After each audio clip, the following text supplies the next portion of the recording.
Welcome everybody to High and Low, a podcast about talking picture shows. We do films that are corny, and some that are horny, and some that win Academy Awards. Doing all kind of movies from all kind of genres, serving hot takes like plates of lasagna. Before we get going, a warning to you. You might hear some talk that's a little blue.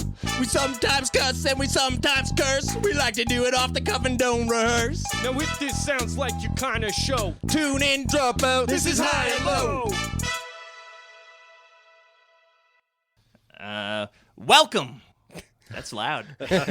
Welcome once again, dear listeners, to the High and Low podcast, the movie podcast show where we take two films, a good one and a bad one, and sink our teeth into them like a big old piece of chewy bubble gum. Tonight's category is female assassins. Silent but deadly, beautiful but stabby, sexy as a French poodle, and just as lethal. These women warriors will steal your heart, even if they need to cut through your ribcage to get to it. Our contenders this evening, in this corner, wearing the white kimono and sporting a purple parasol, we have 1973's Lady Snowblood, starring the incomparable Meiko Kaji in the titular role. And in the opposite corner, wearing a red leather ninja corset and wielding two Ninja Turtle knives, the forgotten spin-off to a movie no one liked to begin with, 2005's Elektra, starring the statuesque Jennifer Garner. Hey. I'm Mitchell, joined today by my co-hosts Luke. Hi. And Vonn. Hey, how's it going?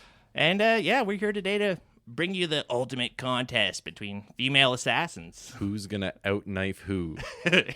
Yeah. Yeah, they're very similar in a way. The movies aren't, but the characters. They both operate at the top of their game. They've Yeah. never been deadlier. I didn't even hear Mitchell coming, so we know he's a good assassin. Well, I'm was good at here. it now. I can do it real quiet. He was just all of a sudden here and whispering in my ear, and I knew death was upon me. I hear he Oh, man. whispers in your ear just before he kills you. Much Yeah. like Elektra. Take me Yeah. now. I thought that was Jason Isaacs in that opening scene. It but- was. Oh, was it? Yeah. Oh, okay. Uncredited. Uncredited. Oh shit, okay, yeah, because I looked at the cast and I didn't see him anywhere, but I saw another guy with like pale blue eyes. I was like, was it him? Maybe I mixed them up. Somebody had something over on him for sure. Interesting. Yeah, they knew where the bodies were buried. They knew it would give their unwanted movie a bit of extra juice, and that's Jason Isaac. A bit of oomph. A little something for the trailer. Lady Snowblood. Yeah. First up, that's for those who don't know, big inspiration for like Tarantino for Kill Bill, amongst a lot of other things. Yeah, you see, I got this movie planned out. It's here's the thing. Think about it. It's Lady Snowblood, okay? It's a movie about a female assassin. She's got to get those four guys. She's got to go against four people who've wronged her, okay? All right. She's got a list, okay? Yeah, man. She's 7 feet tall. I imagine that's how tall Uma Thurman is. We're going to see her feet in this one. A little more. We see her feet in Lady Snowblood, but not enough. Yeah. They got the feet in those little wooden sandal things that ladies walk around in Japan. I'm going to use that. We're also going to see some Lucy Liu's feet. We're going to see Uma Thurman's feet. We're going to see everybody's feet. Yeah. In fact, I'm going to just stop the movie for a few minutes just so Uma Thurman can talk to her toe, okay? That's where Tarantino gets his genius from. Watching movies like this, soaking in the feet.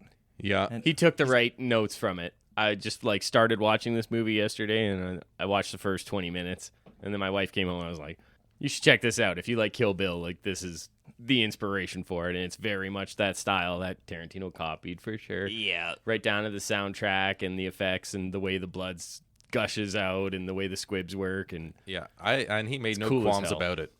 yeah, No. It was Yeah. great to see something like that in the on the big screen when it came out, and it was great to revisit or to go back and see this for the first time and Yeah. kind of really appreciate what it was doing. Movies like Kill Bill were definitely my gateway drug to actually going out and watching something like a Lady Snowblood or like a Sonny Chiba movie or something like that. Like, it was just so badass. It came in at the right time in my life. It was like early 2000s when I was seeing pretty much every movie in theaters and just discovering cooler guys like Tarantino, like going back and watching Pulp Fictions and stuff like that. And yeah, he was definitely the gateway drug to exploitation movies in general for me, I think. Yeah, that him and the Wu-Tang Clan I can thank for my whole personality as obnoxious as I am.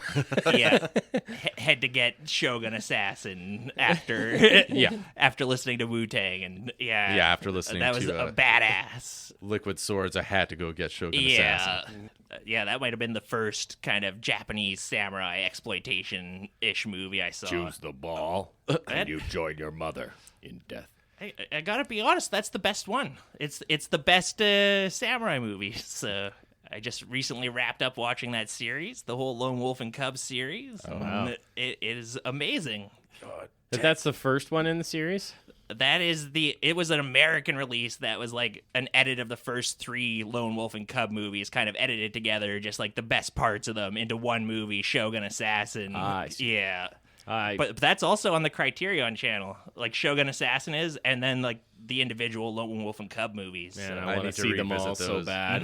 I had Shogun Assassin on DVD, and it came with this warning that said, warning, hypertensive villains. I'm like, what the fuck does that mean? And then I'm like, kind of like looked it up, like, high blood pressure. Why are they warning me about that? And I watch, and just some guy shoots a 50-foot geyser of blood out of his arm after it gets chopped off. It's the best. Genius. It's cinematic. Yeah. Whatever else you could say about it. You see a squib going off and shooting like a fucking geyser, like it looks great on screen every time. And it's better because it's almost more cartoonish, you know? So it's not like a snuff film or something. It's like, let their blood spray all across the wall. I'm into that. Better yet if it's splattering on white-driven snow. Oh, my God. Yeah, so Lady Snowblood gives Shogun Assassin a run for its money with its blood, and it's so it artistic. really makes good use of contrast, and it all looks so beautiful. Yeah. This movie looks fucking incredible. Lots of strong contrast, and it's awesome. Yeah, all throughout it, the red on the white pops up.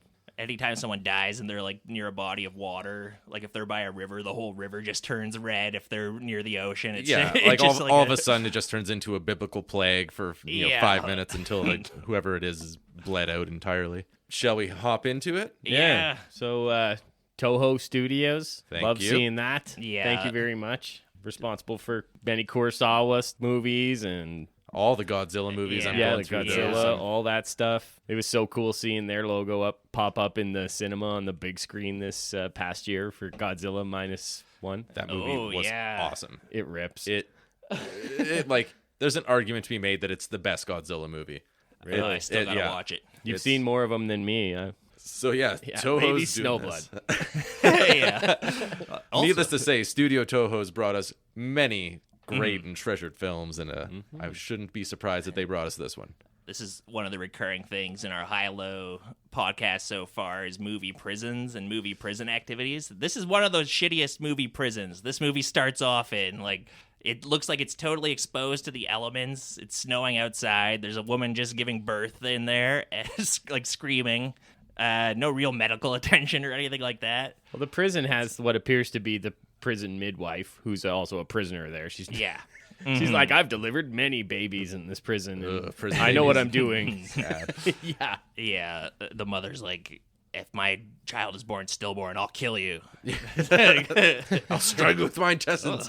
And she's not fucking around. So her dying words to so she births the child lives, she dies, and she says, "You will carry on my vendetta, you poor child. You're an Asura demon." And then she like dies. I'm like, what is this? Yeah. She names the baby Snow because the snow was falling on the baby's face, and the Yuki is the Japanese word for snow, which that's her name in the movie. I was watching some of the special features on the Criterion channel about this, and like the creator of the manga was one of the features, and he was talking about how the name for Snow White is really, like the Japanese name is really similar to Lady Snowblood. And I guess it's a play on Snow White. They're like almost identical except for some vowel or syllable or something between languges. Wouldn't have But thought yeah. that. So that's a thing. We just name our kid after the first thing we see when they're born. First thing you see, first thing that falls It's on them. snowing, Yeah. there's blood. That's why I had to name my kid Two Dogs Fucking. Classic. Poor kid. He's an Asura demon now. Yeah. My son's name is Burger King. I looked that up on a. King of all burgers. All hail. I guess Asura demon in Buddhism is sometimes translated as Titan, demigod, or anti-god. That's kind of It seems like a kind of a it's like an Asura demon or a demigod. They say in the script, and then it was like, but when I looked it up, it's like kind of like a. So what do you think? A bad character in Buddhist? What do you think Yuki falls into? Well, it's interesting as it goes along. Yeah. Well, basically, she was raised from birth just for the purpose of revenge. Like, her life is not her own. She only exists for one purpose, kind of thing. She carries the weight of karma with her. That's one of the lines from the song. It is cruel that her mother put all this on her. Most people put that shit on me. Most people wish better for their children. Yeah.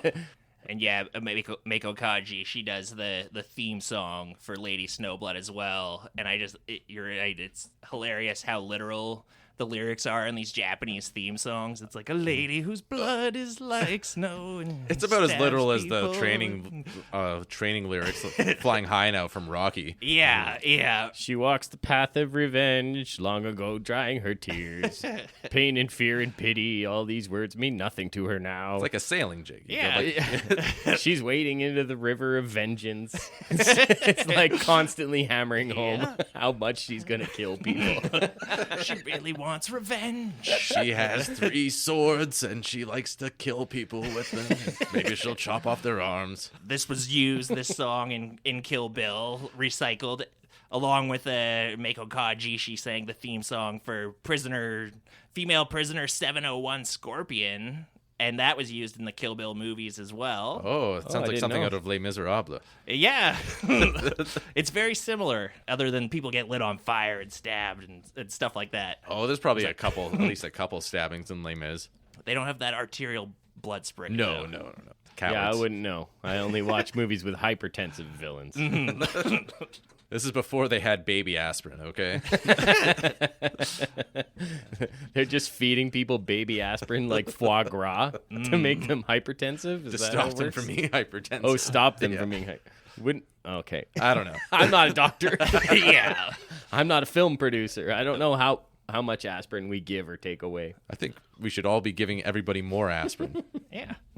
An aspirin a day keeps the doctor away. When I'm president, more baby aspirin for our villains. Kind of see the big aspirin tablet just scooching off stage in the background. The aspirin lobby got to him. Yeah. Figures. They've got Kennedy's kid with a gun to his head. I don't know if they had kids. The Kennedys? Yes, they did. John F. Kennedy Jr., famously. Oh, that guy. Died in a plane crash. Yeah. He's coming back any day now to crown Trump president of the world for life or something. Yeah. I thought John F. Kennedy Jr. was the son of the guy who's the first thing that he saw when his kid was born was JFK. Why do you ask? John F. Kennedy's exploding head. All the kids who were named the second shooter on the grassy knoll have mysteriously vanished. Isn't that odd? Yeah. CIA. We cut to Yuki. She's walking through the snow and she's got a purple umbrella and it's very striking. And she's very graceful and beautiful. Yeah. She's got her kimono. She's got her little wooden sandal things on. I don't know what you call them in Japanese. They should have Pardon us. They should have had more time on her feet. I couldn't really see what exactly type of shoe she was wearing. That's why I knew I had to remake the movie, because we just need to have a little bit more close-ups on those feet. Mm-hmm. Walking in tiptoe. I think I figured out the secret of this umbrella, because we were debating earlier if it was a purple umbrella or a black umbrella. It looks like it's black on the top and purple on the bottom. Just the way you like it. Yeah, so it's like that dress. Remember that dress that was gold or blue, depending on how you looked at it a while ago? I just saw Topical. a gold dress. I don't know what you're talking about. Yeah. Me too. So, she crosses some guys that are pulling a rickshaw, and we see they have Senryo banners, and they're like, "Step aside, woman. Who the hell are you? Don't you recognize Genzo Shibayama, leader of the Asakusa Senryo gang?" Yeah, they move to attack. They attack her first. Yeah, I don't know. Something happens. There's like some snow falls off a roof or something, and they're like, Yeah. "That's it. Let's kill her." We don't have time for this. She wouldn't step aside. They had to clear the path. They tried to. They attack her with swords. And she parries with her umbrella and just immediately like kills 2 guys. She like Chops one guy's arm chops off. one guy's arm off, shoots a geyser of blood, and then I think she gets the other 2 guys to stab themselves. Yeah. We get the blood just spraying all over the snow. And the guy's like, "Just tell me who hired you to kill me." Like, He's like crying on the ground. He's like, "Why?" And she's like, "Revenge." And he's like, "For whom?" He's like perfectly setting her up to explain her name or give her a badass line. Let me tell you my life story before I chop your head off. He's like, "Who are you?" And she's like, "Lady Snowblood." And then title card pops up on screen. It's good. It's such a red badass snow. opening scene. Oh man, all is so badass. And so this is like 5 minutes in, and you're hooked. You're canceling any plans you might have had. Yeah, you've seen 4 guys get cut apart by a sword, and yeah, she whips out her like secret sword that she keeps in her umbrella at the end there, and like runs the last guy through, and blood spraying everywhere. And the snow looks really amazing. Like I remember I heard a fact that snow was asbestos back in old movies, so every time I see I don't know if it was here, but every time I see an old movie with snow, I'm like, I wonder how many people got mesothelioma from this. Were you in a Toho Studios movie between 1949 and 1978? You whatever may the have a cheapest claim is. for mesothelioma. Meiko Kaji's still can going help. strong, though. If anyone would have asbestos-related health problems, it would be her standing in the snow like this. I thought the snow all looked like snow in this fucking movie. It was really cool. A lot of movies, snow looks fake as hell. And let me Yeah. tell you, we know snow. Like there's not to spoil the ending, but at one point in Snowpiercer, somebody's walking through the snow, and it's CGI snow, and like the footprints look so fucking weird and clunky. Like he'll just step in like something like 5 times as big as his foot will just like make an impression in the snow. Yeah, a lot of They don't times know snow. You see snow in movies. It's like, no, these people have never seen snow. So we get a little intro, and then nice little not a title card, nice little chapter card. Chapter 1, Vow of Vengeance. Oh yeah. There's all the chapter names are really cool in this one. Yeah. We'll cover those as we go along, but Yes. some of them are super badass. We see Yuki go to this poor little village, and she's asking around. She's looking for Matsuemon, and all the men circle her. They're like, "We'll take you to her." This place looks like the hills have eyes. All these guys are like backwoods hillbillies. They're dirty. They're missing their limbs. It's like this place looks like shit. it's Todd Browning's Freaks. Like they're like, yeah, we're gonna take you Yeah, it's true. out to this field, and yeah, we'll show you. They're leering at her. These guys are. They're up like, to no she's good. something special. Like she doesn't have shit all over. Yeah, She must be royalty or something. she's high class. Well, and then before long, they just circle her, and they're like, "We pass her around. We share everything. They're dancing around. Pass her around. Pass her around." They're like dancing and singing. They're like, "The vagina goddess has graced us with a visit."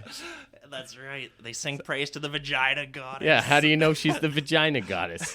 She doesn't have shit all over. I think they were just thanking the vagina goddess for sending such a fine person to pass around. You know, just a general kind of prayer. I'm making offerings to her right now. She's a good goddess to get behind. I don't understand Buddhism or whatever they are, but yeah, they're like I don't know if that's a Buddhist. That's a Buddhist thing. That's why there's such a big craze to like go to Tibet and study in the mountains back in like the 90s and the 70s through the 90s. People just heard about this vagina goddess from this movie. well.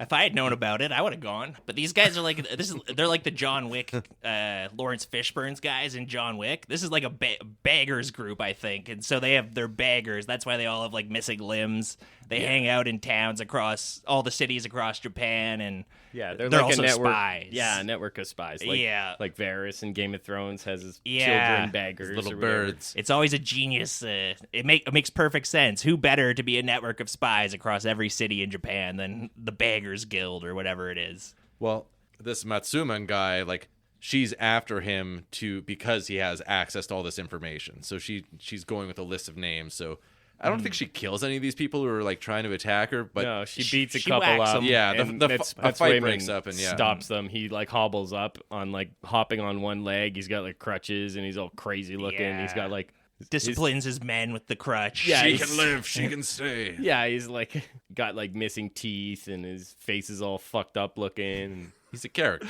But he's like the boss of all the other ones, and he knows who Lady Snowblood is. She's already killed that gang leader at the beginning. Of course, he's got word of that already because he's got his network of spies everywhere. Yeah, so they have a little sit down, and So she's, they're on good terms because she killed Genzo. I guess she probably knew that. Yeah, so she's looking for info on where to find these 3 surviving dicks who scammed the. This is where the plot gets a little more complicated.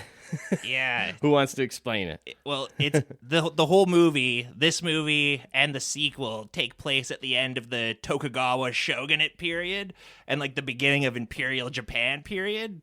And it's all about how corrupt officials and like, you know, people going after wealth and profiteers, arms profiteers and stuff. So the Lady Snowblood's whole background is that she's got this kill list of 4 people she has to go after because they wronged her family before she was born. They killed her mother's husband, who's not actually her father, and they killed her and they ruined her mother basically. And these were like war profiteers in the village because in the early days of Imperial Japan, they've been everybody at the age of 17 or over has to apply for the draft. And these guys convinced the village that if they paid like a $270 fee, they would be exempt for the draft. And they just scammed the whole village, basically. made off like bandits. Yeah. Draft dodging scam.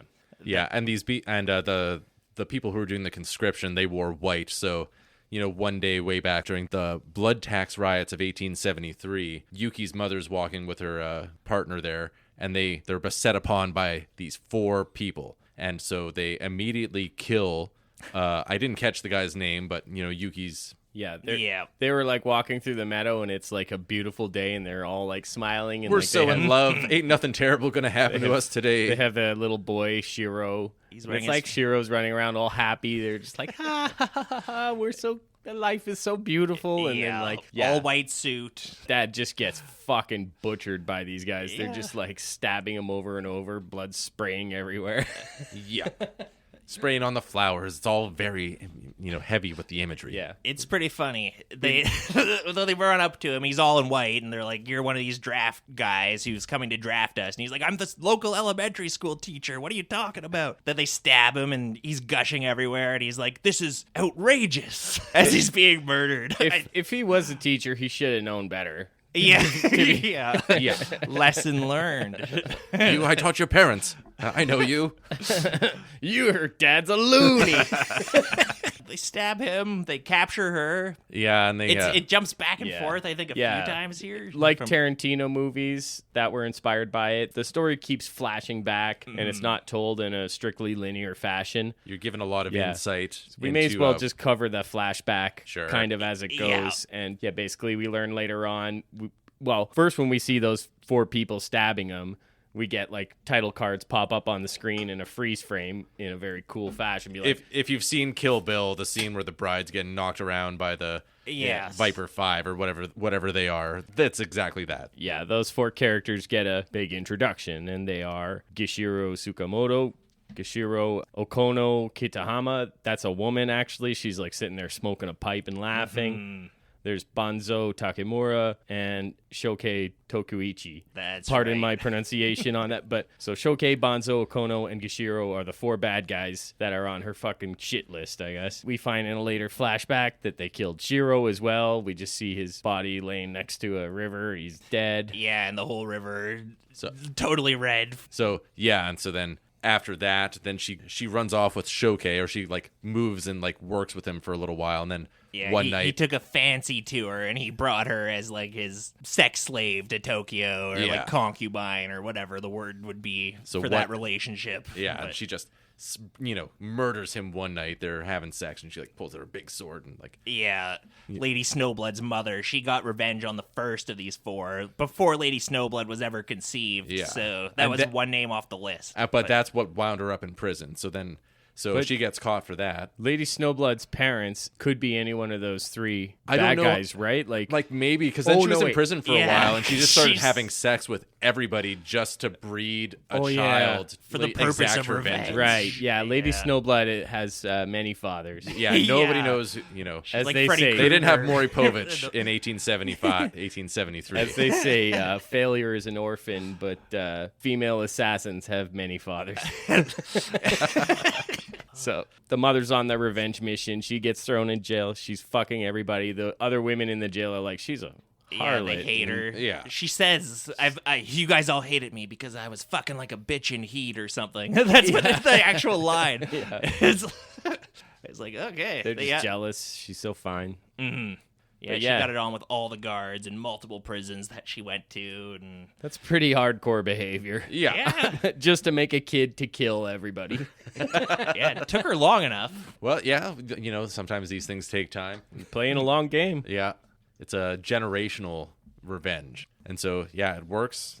We get to the birth scene from the beginning, and then she died in childbirth. The baby was breech. And she actually, as she was as she was giving birth, she's like, I don't care if I die, but this baby needs to live. Like, kill me if you have to, but Explains the whole situation to her other female prisoners because she was going to be in prison for life, and a child doesn't carry the mother's sentence. She can go out and get revenge. So the child's put into the care of this priest fella, Dokai, and he kind of just trains her to be a killer, and he's kinda merciless with his fucking drain. he just kind of stuffs her in a barrel and kicks her down a flight of stairs. This is a total Pai Mei scene from Kill Bill, where it's just like the ruthless trainer. Yeah, I'm going to train you to be a killer. That's the first thing we see is him stuffing 8-year-old Yuki into a barrel and being like, you better hold on. Bye. And just kicks her down this huge hill. And then It she looked like flies they out did when it she for gets to real. the bottom. She's like, you gotta stay in the barrel until it stops moving.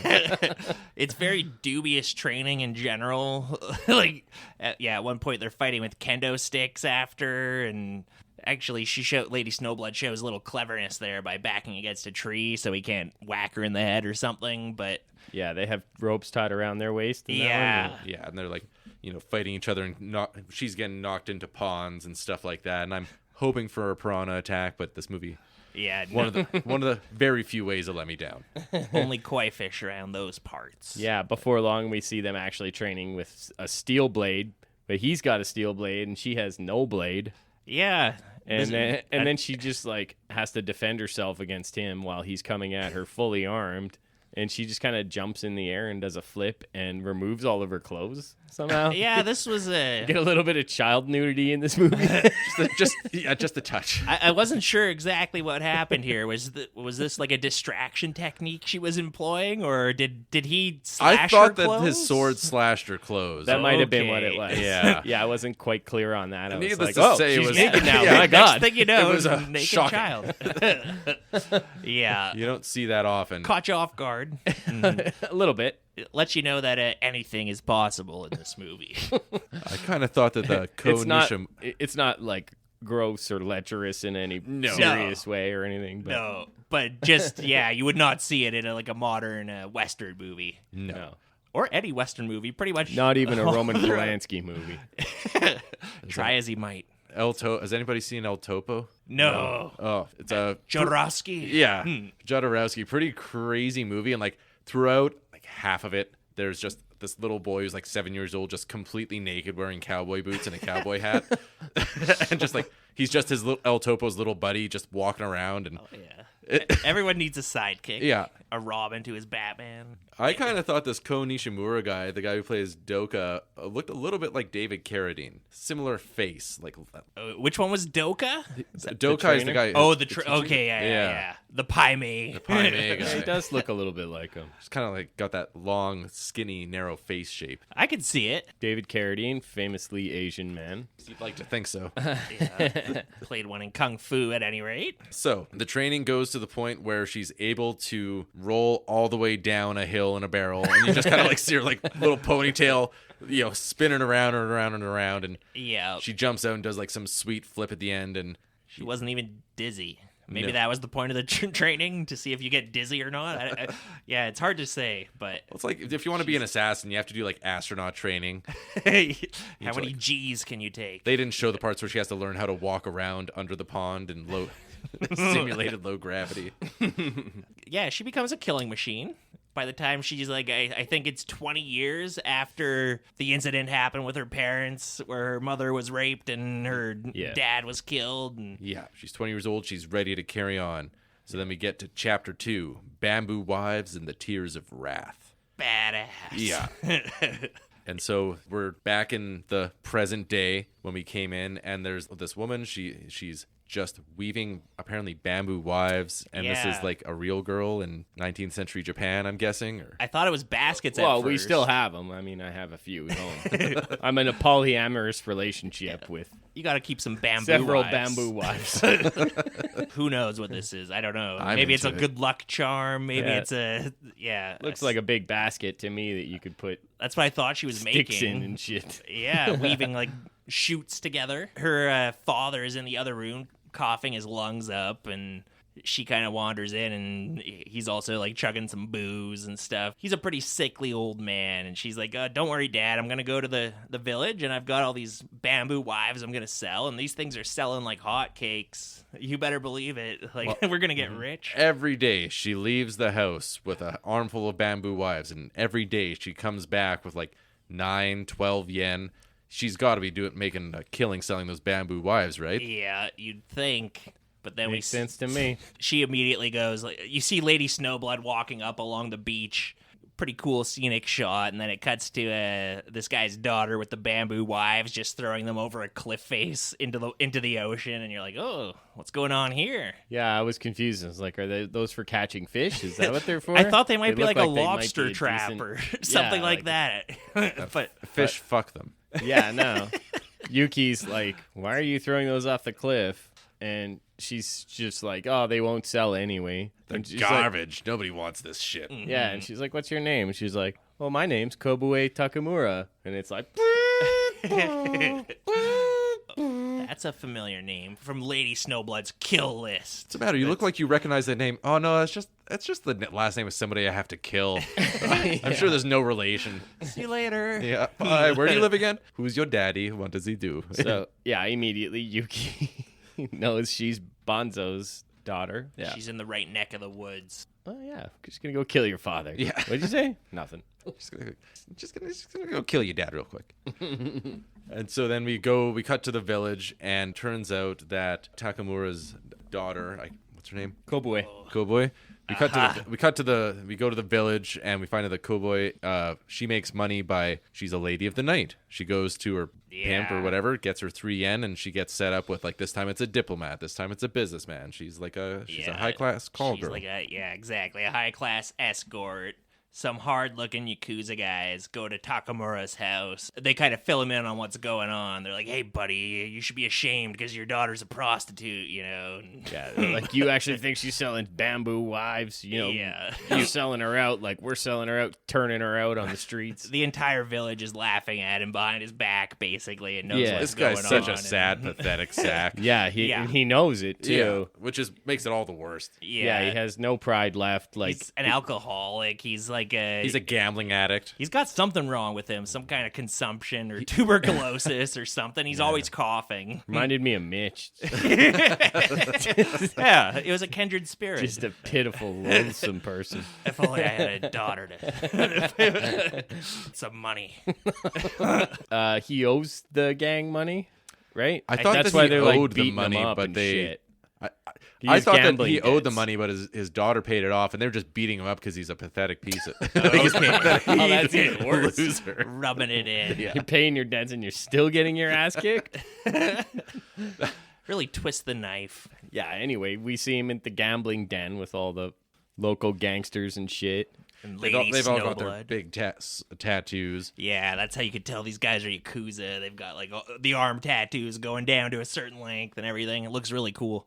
Yuki shows up there and she sticks out. She's very, she's got a nice kimono and she's young and pretty and by herself. And She always looks pretty sophisticated. She can like fit into any setting. She can go to elite parties and stuff if she wants. Well, for sure. I mean, she looks at a place in these poor villages and in these gambling dens. In That's the all. beggar Well, guild. that's a common trope in any sort of assassin or spy type genre. Like, you need to be attractive and dress well, and that gives you access to everything. Yeah.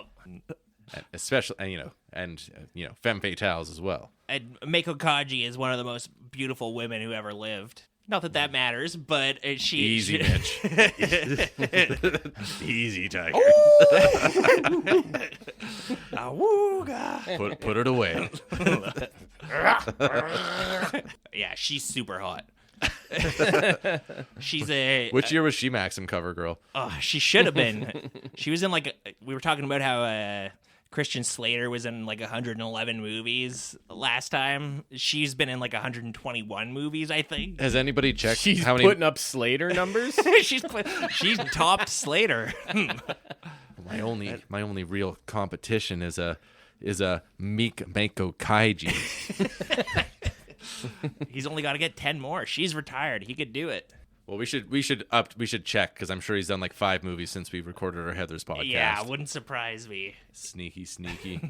And we could just do a Meiko Kaji cast. With this director, she did some teen delinquent movies called Stray Cat Rock that were really popular in Japan, I think. She's been in Kenji Fukusawa movies, a bunch of them. One of the Battles Against Honor and Humanity, or Battles Without Honor and Humanity movies, stuff like that. He's probably best known. He directed the Japanese parts of Tora, Kenji Fukusaku, and he also directed Battle Royale. Maybe that's what he's best known for in the West. Thanks again, Quentin Tarantino. Yeah. Tarantino says that's his favorite movie. Go Yubari from that movie. Yeah, weird choice, but appears in Kill I like Bill. that movie. Yeah, it's a good movie. Anyway, They're all playing. So they're all playing. they're playing cards. Cards. They're playing. I didn't catch what game it was. I just quickly looked on the Is this Wikipedia. Mahjong They or didn't actually something? say. I don't know what the Mahjong was popular played with game tiles, is but this there. guy had a Bonzo. So Mahjong, I think, has tiles, and they're playing some card game because Bonzo's cheating. He's got some sort of card that he can flip to make different, have different cards, and he gets caught. And it's a bit of a game between Lady Snowblood and him going on because they're both in the same gambling hall playing the same game. And I think she notices that he's cheating, but she's not. This is the guy she wants to get revenge on, so she's not going to turn him into the Yakuza who run the gambling hall. yeah, but the head guy at the table, or I don't even think he's the guy who's playing. He's kind of the master of ceremonies or something. He notices that he's cheating, so they call the whole thing to a halt. Yeah. And they give this guy the Bill the Butcher treatment, where they put him up against the wall and start just throwing knives at him. Yeah, Eric the Conqueror going on here. And loy and a chop. That's a kill. But Yuki doesn't want him killed. She wants to do the killing. So That's the weird thing about being the Asura revenge demon, is that she needs to get revenge on these people and kill them. So she's very bitterly disappointed if she's not able to do that. If one of them committed suicide, as an example, she would be very disappointed. But so she can't allow these Yakuza guys to kill this person because she needs to immediately kill this person to fulfill her Asura destiny. Yeah, she basically just begs them to spare his life, right? and they're yeah, And but you are very attractive, so I guess so. Yeah. Well, when the vagina goddess comes into your gambling den, you have to you do what she says. Yeah, you just go with it. Yeah. Yeah, the second in charge Yakuza boss pulls that guy aside, and then the actual big boss comes in, and he's like, this isn't so serious. Let him go. Yeah. Yeah, honestly, it's just cheating at Yeah, look cards. at They're this just not going to let him pitiful play guy. there anymore. Yeah. What more can we do to this poor man? Yeah. So Yuki And takes him. she's like, okay, I'm going to kill you now. Yeah. Well, we can go for a nice little beach stroll first, and they go walking along the rocks, and Yeah, she, did she talk to Kobue first? Oh, yeah. Oh, she yeah. gives her a little word in her ear. She's like, hey, if anything weird happens to your dad, you can come to Tokyo and I'll put you up or something like that. Yeah, she's like, talk to this guy and he'll put you up and get you a job and give you a place to stay. She's like, why would anything weird happen to my dad? That doesn't seem realistic. You're not going to kill my dad, are you? But sure enough. so Yuki and Bonzo. Bonzo. When she goes into the back and stops the Yakuza guys from beating him up, she does a really cool move where she I think she pulls her umbrella sword out or something, and she's like holding it to the Yakuza guy's eye. It's pretty badass. Yeah, we didn't talk about the umbrella sword enough. It's like a very short, narrow blade, but apparently it can do anything. It can cut through a person, cut him in half in one blow. Yeah, it's badass. It might be a Hattori Hanzo umbrella blade. Maybe. I don't know. The umbrella sword's good. I need more. I just have 2. It is pretty. It's like her signature move is she has the umbrella, and she'll employ it in various ways throughout the movie. And she beat the homeless guys with it earlier, and it's got a knife in it. Yeah, she never pulls out her umbrella sword until it's time. She's quite proficient with just the umbrella. Yeah. It's her last. If she surprise pulls it weapon. out, she's killing. Yeah. Someone's dying. When she pulls the umbrella sword out, she can't return it until it's seen blood. It needs a taste. So, she confronts Bonzo's drunk ass, and he's, like, all sad. She's like, okay, it's time for your final journey. He's like, okay, good, I want to die. Like, I don't want to live. And she's like, man, this is really taking the fun out of it a little bit. Which is kind of a theme in this movie, the bittersweet nature of revenge. Yeah, it's a fruitless venture. Yeah, her revenges never work out the way that they're intended. It's Yeah. a generational revenge story that's kind of about the futility of taking revenge because, this guy, it's a mercy to kill this guy. He's got tuberculosis or something. He's a drunkard. His daughter has to be a prostitute to make ends meet, and she's going after him for war profiteering or something, but this guy's life is the shits already. What kind of satisfaction is there in killing this sad bastard? We get a nice dusk scene on a rocky beach. This looks like it's near the cliffs where Kobue was tossing those bamboo wives off. And it looks like it's day for night. I'm not sure, but... Or twilight. Or they something. they were up gambling all night or something. I don't know. I mean, it's supposed to be nighttime, but there's like a lot of interesting color tricks and camera tricks in this movie, and it kind of looked like they were just turning down the contrast in such a way in a daytime shot that it appears to be night. Wouldn't surprise me. It looks unnatural, but it looks really cool.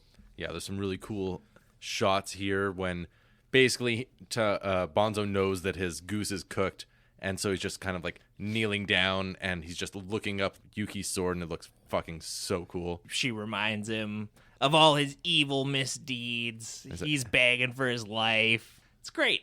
Yeah, she reveals she's Sayo Kashima's daughter. And he's begging for his life. We get a lot of those zooms in. See a zoom in on her face, and like we get like a zoom out. I don't know, it was like a helicopter shot or something. That was like a crazy shot too. That was insane. Yeah, after she just like slices his chest open, he just dies on the rocks, and it just kind of like zooms up into the sky and like zooms in on her face, and like it's just dynamic and beautiful filmmaking. And I felt really bad for Noboru Nakaya, the actor who played him, because he's just like the actor's laying there with his head like half in a tide pool or whatever, and the waves are just crashing his face, and he's like, it's like jagged acting rocks. like he's dying, is like just getting pounded and pounded with waves. His blood's just like flowing out into the ocean. It looks just like an ocean of blood, basically. Yeah. Like, and if that wasn't dramatic enough, then we see her dragging his body up the cliff, all the way up, and it's a large cliff. Yeah. And then tosses it off, and you see that dummy go flying. That was good. It seemed like a little unnecessary. I don't know why she did that, besides the fact that it looked cinematic. just to prove a point. And that's good enough for me. He was very dead. Yes. But he had to go off like his daughter's bamboo wives. I don't know. She had to do something to kind of make it a little bit better. Look like an accident, maybe, for the authorities, the cops. Yeah, I guess. He was a melancholic. He took his own life. Well, then why is there a bullet in the back of his head? You dummy. That's a Killers of the Flower Moon reference. Oh, man. Could just as easily be a Heather's reference. You had to shoot him in the front of his fucking head. He underlined Eskimos in his diary before he died. How mysterious. All right, chapter 3. Blood-soaked umbrella, grief scattered like flowers. Did I get that right? You got it. So it opens on Yuki, and she's at what appears to be Gishiro's grave. That's the next one she was looking for. Yeah, word on the playground is that he died 3 years prior in a shipwrecked accident on his way to America. She's pissed. She has to see the grave for herself to see, and Yeah. she's Her just- lips trembling with rage. yeah, she's so mad. She just pulls out her sword and like slashes across the grave, Cuts like, the leaves- flowers off. leaves a mark. Yeah.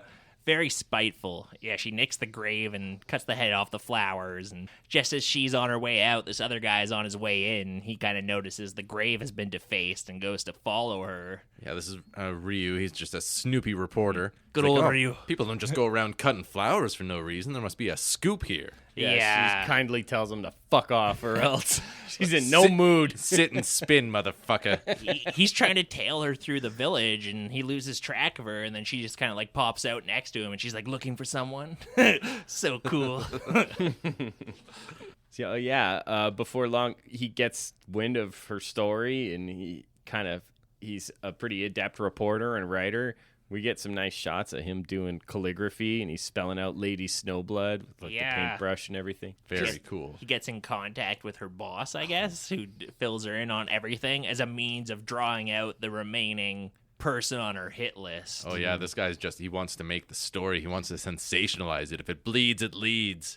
I was wondering if, because it shows like some really nice drawings of Lady Snowblood and stuff, I wonder if those are from the manga that this is based on. I'm not entirely sure, but I was like, okay, he's basically creating the Lady Snowblood manga within the Lady Snowblood movie as a way of drawing out the last person on her list that she has to kill. Your story's not finished yet. Gotta keep on going. So Matsuemon is looking for the woman who killed her mother or took part in the killing, the final person on her list. And Yuki goes to see her old master, who's a lot friendlier to her now. He's not like kicking the shit out of her and stripping her clothes off or anything. Oh, once you complete the training, then you can be buddies. Yeah. Now it's a friendly relationship. Business is out of the way. She's not a little 8-year-old girl anymore. She's old enough to fight back. Yeah. He can't kick her in a barrel down a hill. She could retaliate. I'm back, Master Dokai, and I brought barrels. Putting your old ass in a barrel. Remember all those good times we had, Yuki? And then you're going to get a wedgie. 2 masters are in a barrel full of cream. One master has to swim so hard he turns it into butter. We'll get to it Classic later, but Japanese parable. Elektra has like a very much like, you got to kick until you turn that cream into butter and walk out. You got to keep treading water. That's an important lesson. I didn't pick up on that in Elektra. So her master says that if the novel gets out, then the woman on the list will come. She'll Yeah. catch word. Don't worry about finding her. She'll find you. Yeah, that's Okono Kitahama. There is a lot of voiceover in this movie, which, once again, I gotta say, isn't entirely necessary. A lot of it's really badass language, though. It gets really flowery with the dialogue. So it kind of worked for me a little bit because it turns out the voiceover is just the guy writing the stories. Oh, it is that guy. That's kinda how I couldn't read it. recognize it was his voice. Well, Well, it works, but yeah. yeah, that's how I interpret it. Because like Makes sense. starting at this point, like the voiceover is kind of tied in with him, writing his stories. Okay. Yeah, I didn't catch that. But yeah, that for the most part, like, it's just him repeating again and again that she will not stop until she's killed everybody on her list. She is an unfeeling, unthinking, unflinching demon of vengeance She and doesn't stuff sleep. like that. She doesn't feel pain. Yeah. She won't stop until she's killed everybody on her list. She's never heard of love. All she knows is hate. Like stuff like that. Just like lines. But then every now and Galore. then, at one point, she sits down to like watch some children playing, and it's like, even though her heart is made of stone, even she feels a pang in it for these children playing. Yeah, she has just a little softness on her there.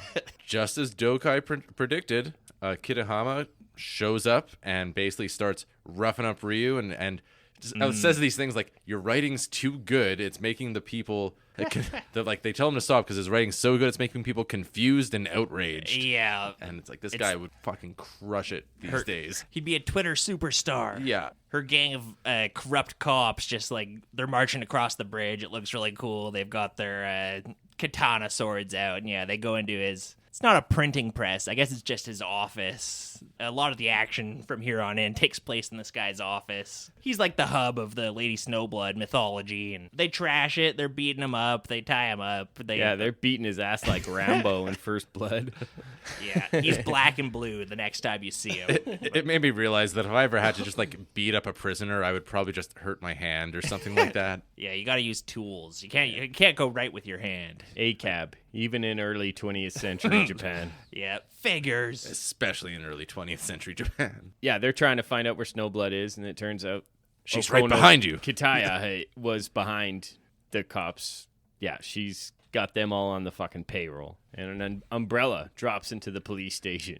Yeah, just kind of soars all the way across the courtyard, and everybody's like, well, that's kind of weird. I wasn't expecting Mary Poppins, and Yeah. I thought Mary Poppins was in England. Yeah, it's kind of Who weird. would win in a fight, Lady Snowblood or Mary Poppins?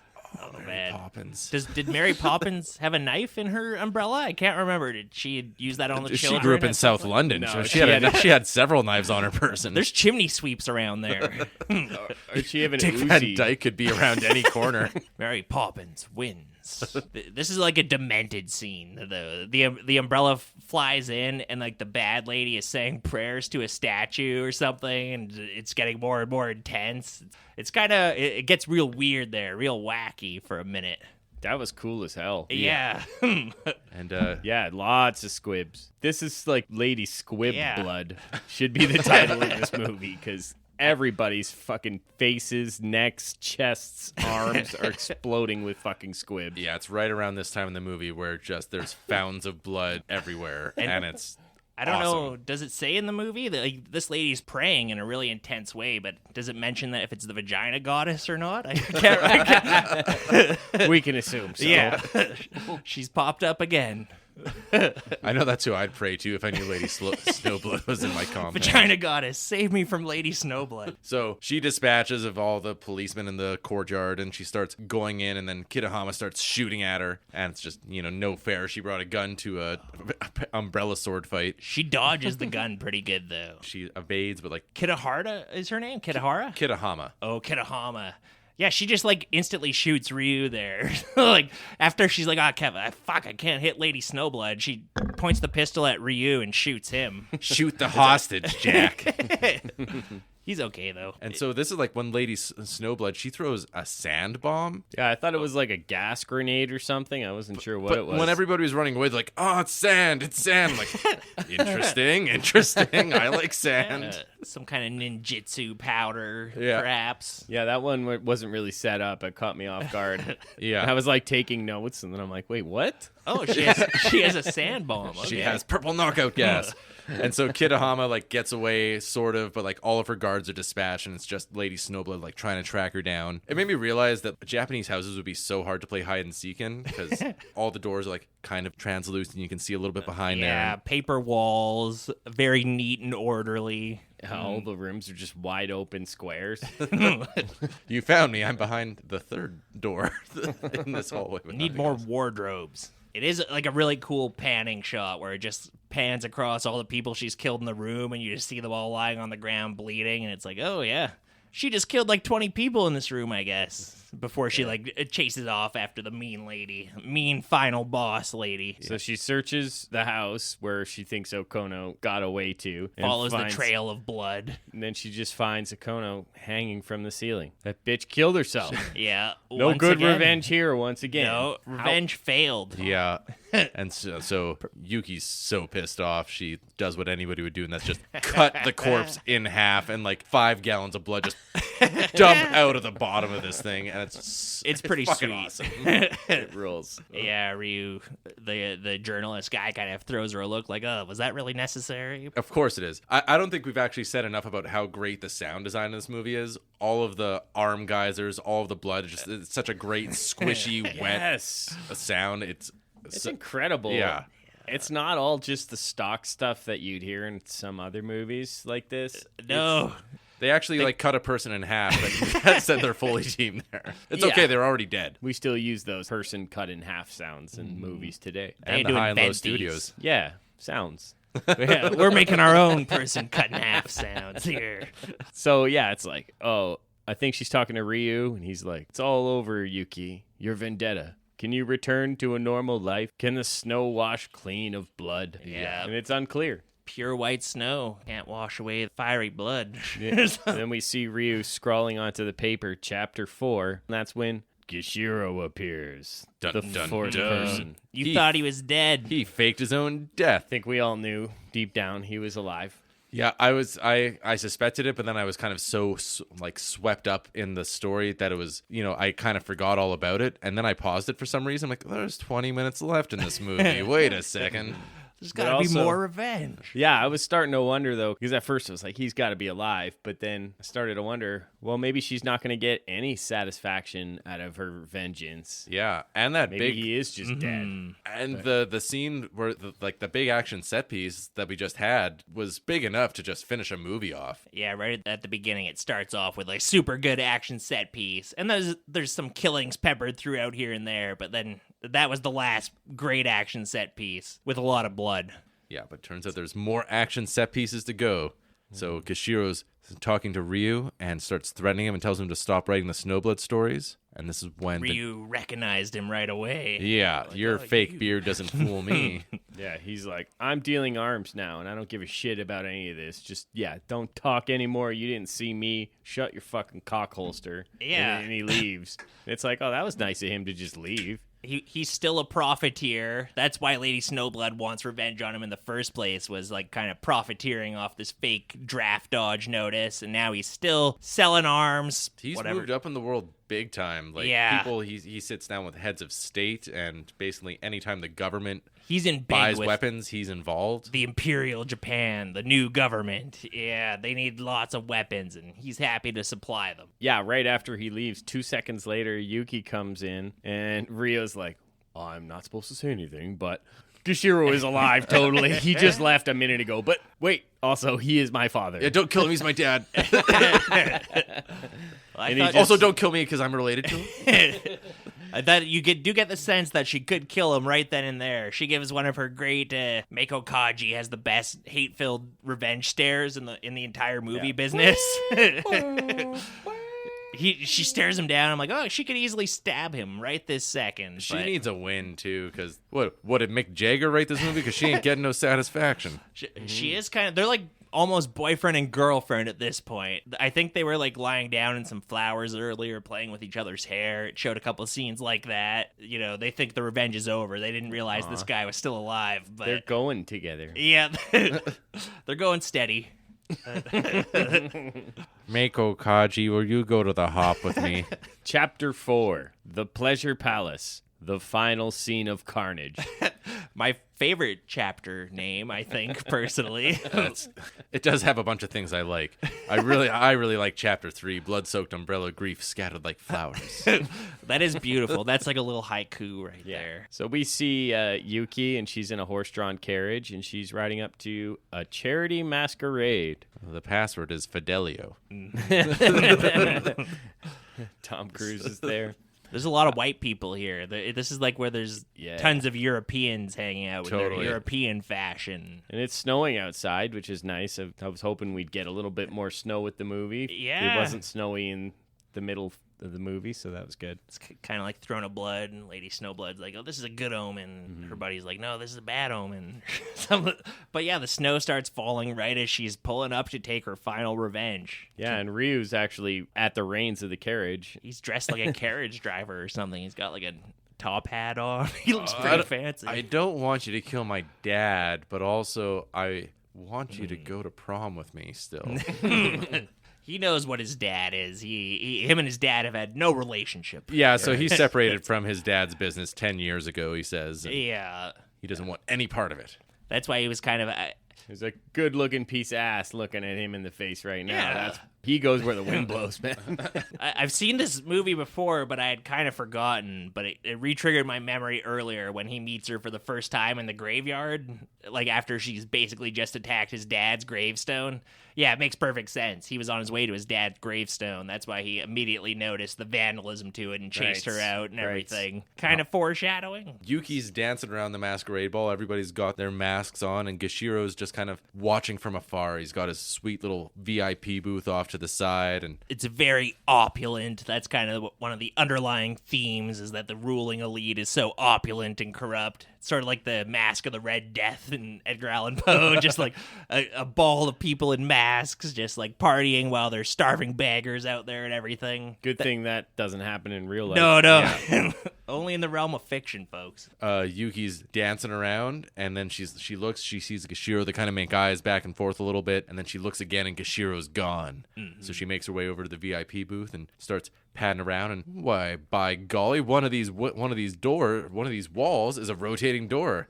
So she goes back to find Gashiro's shag pad that he has right off the booth. Yeah, as soon as she walks in the door. Yeah, he's waiting to ambush her. And she suspects it, so she ducks. And they have like a brief little sword fight, and then she quickly she chops him up so good. Chops It's off sweet. his sword hand. Yeah. She Cleaves chops open off his chest. both his hands, and they just go flying through the air. It's a thing of beauty. But then he like lays down, and then she kind of finds out that like, wait a second, this beard's coming off a little bit, and this skin's coming off a little bit, and she pulls off like this ridiculous mask. It's like Mission looked- Impossible. Yeah, it looked pretty fucking convincing to me. Like, yeah, it was straight up out of like I Mission could have Impossible. swore that was that guy a minute ago, but now it Tom looks Cruise like a is mask. really under there. Apparently, it was I just came Hollywood. for the orgy. Yeah, Fidelio. They're all look at Ryu. He's like, "This is just like my dad." She To says pull a like trick this like is just this. like him. The old fake mask trick. He's like, my dad never does his killings for himself. Or his dying. What part I really liked here is they just like hear a sound. It's like Gashiro stubbing his toe or something behind. God damn it! Okay. And they're like, "Oh, he's behind that mirror," and she just like throws a stool through the fucking one-way mirror. I didn't pick up on that. I was wondering what tipped them off. To me, it was just like, whoa, okay, they just threw a stool through the mirror for no reason. She's just But so mad she does it, but no, yeah, someone she tips him off. definitely hurt. The She's reveal got that ninja there's like sense.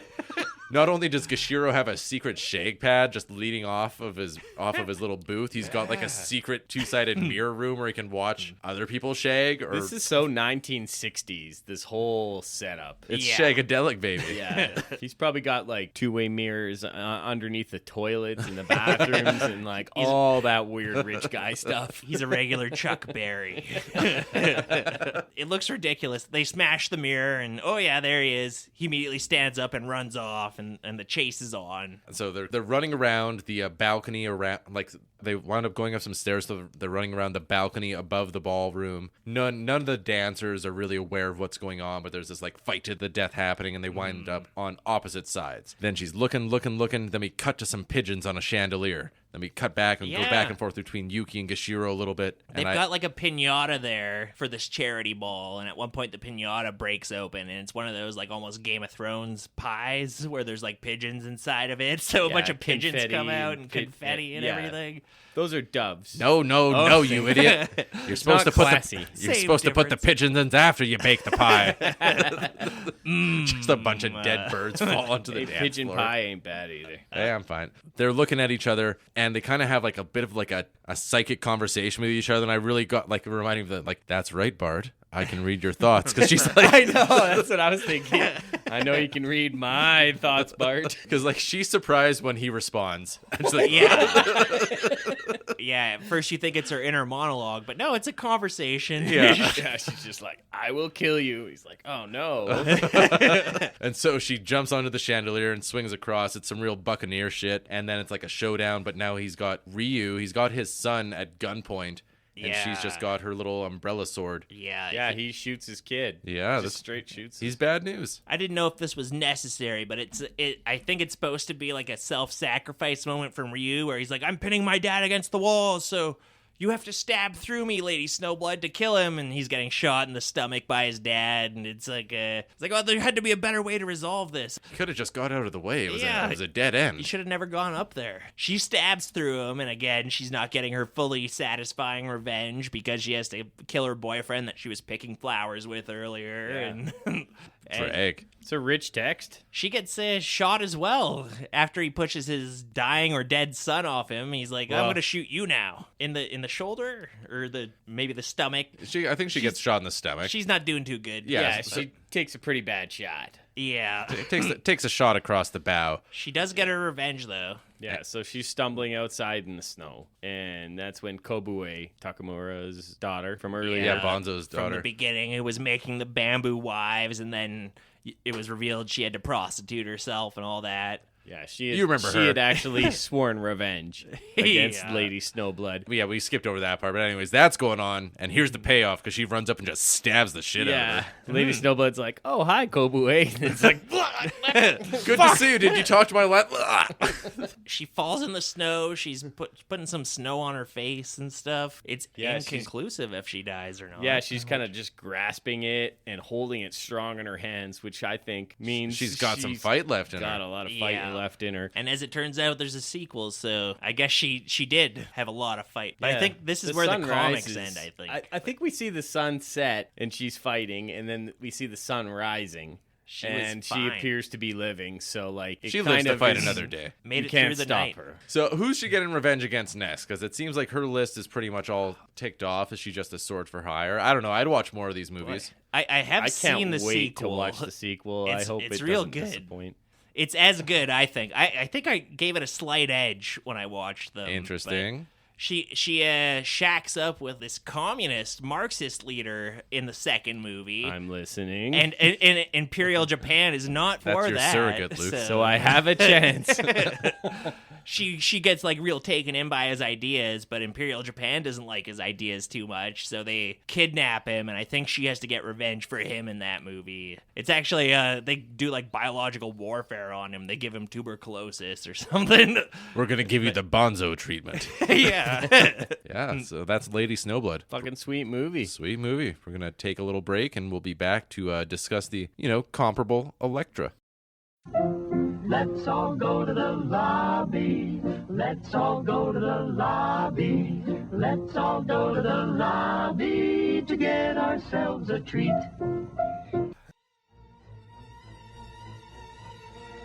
Since time began, a war has been waged in the shadows between the armies of good and evil.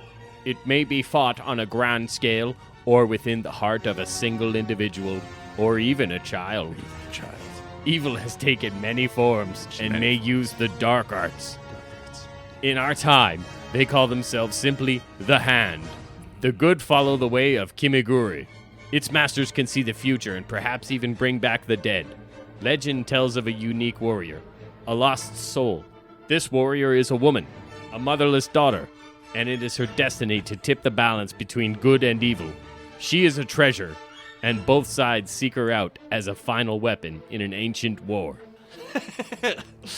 So that's the opening narration from this piece of shit. Yeah. It pretty much There's- explains the entire plot of the movie that's about to happen ahead of time. Yeah. Spoiler alert, though. It's actually a super psych. You think it's talking about Elektra?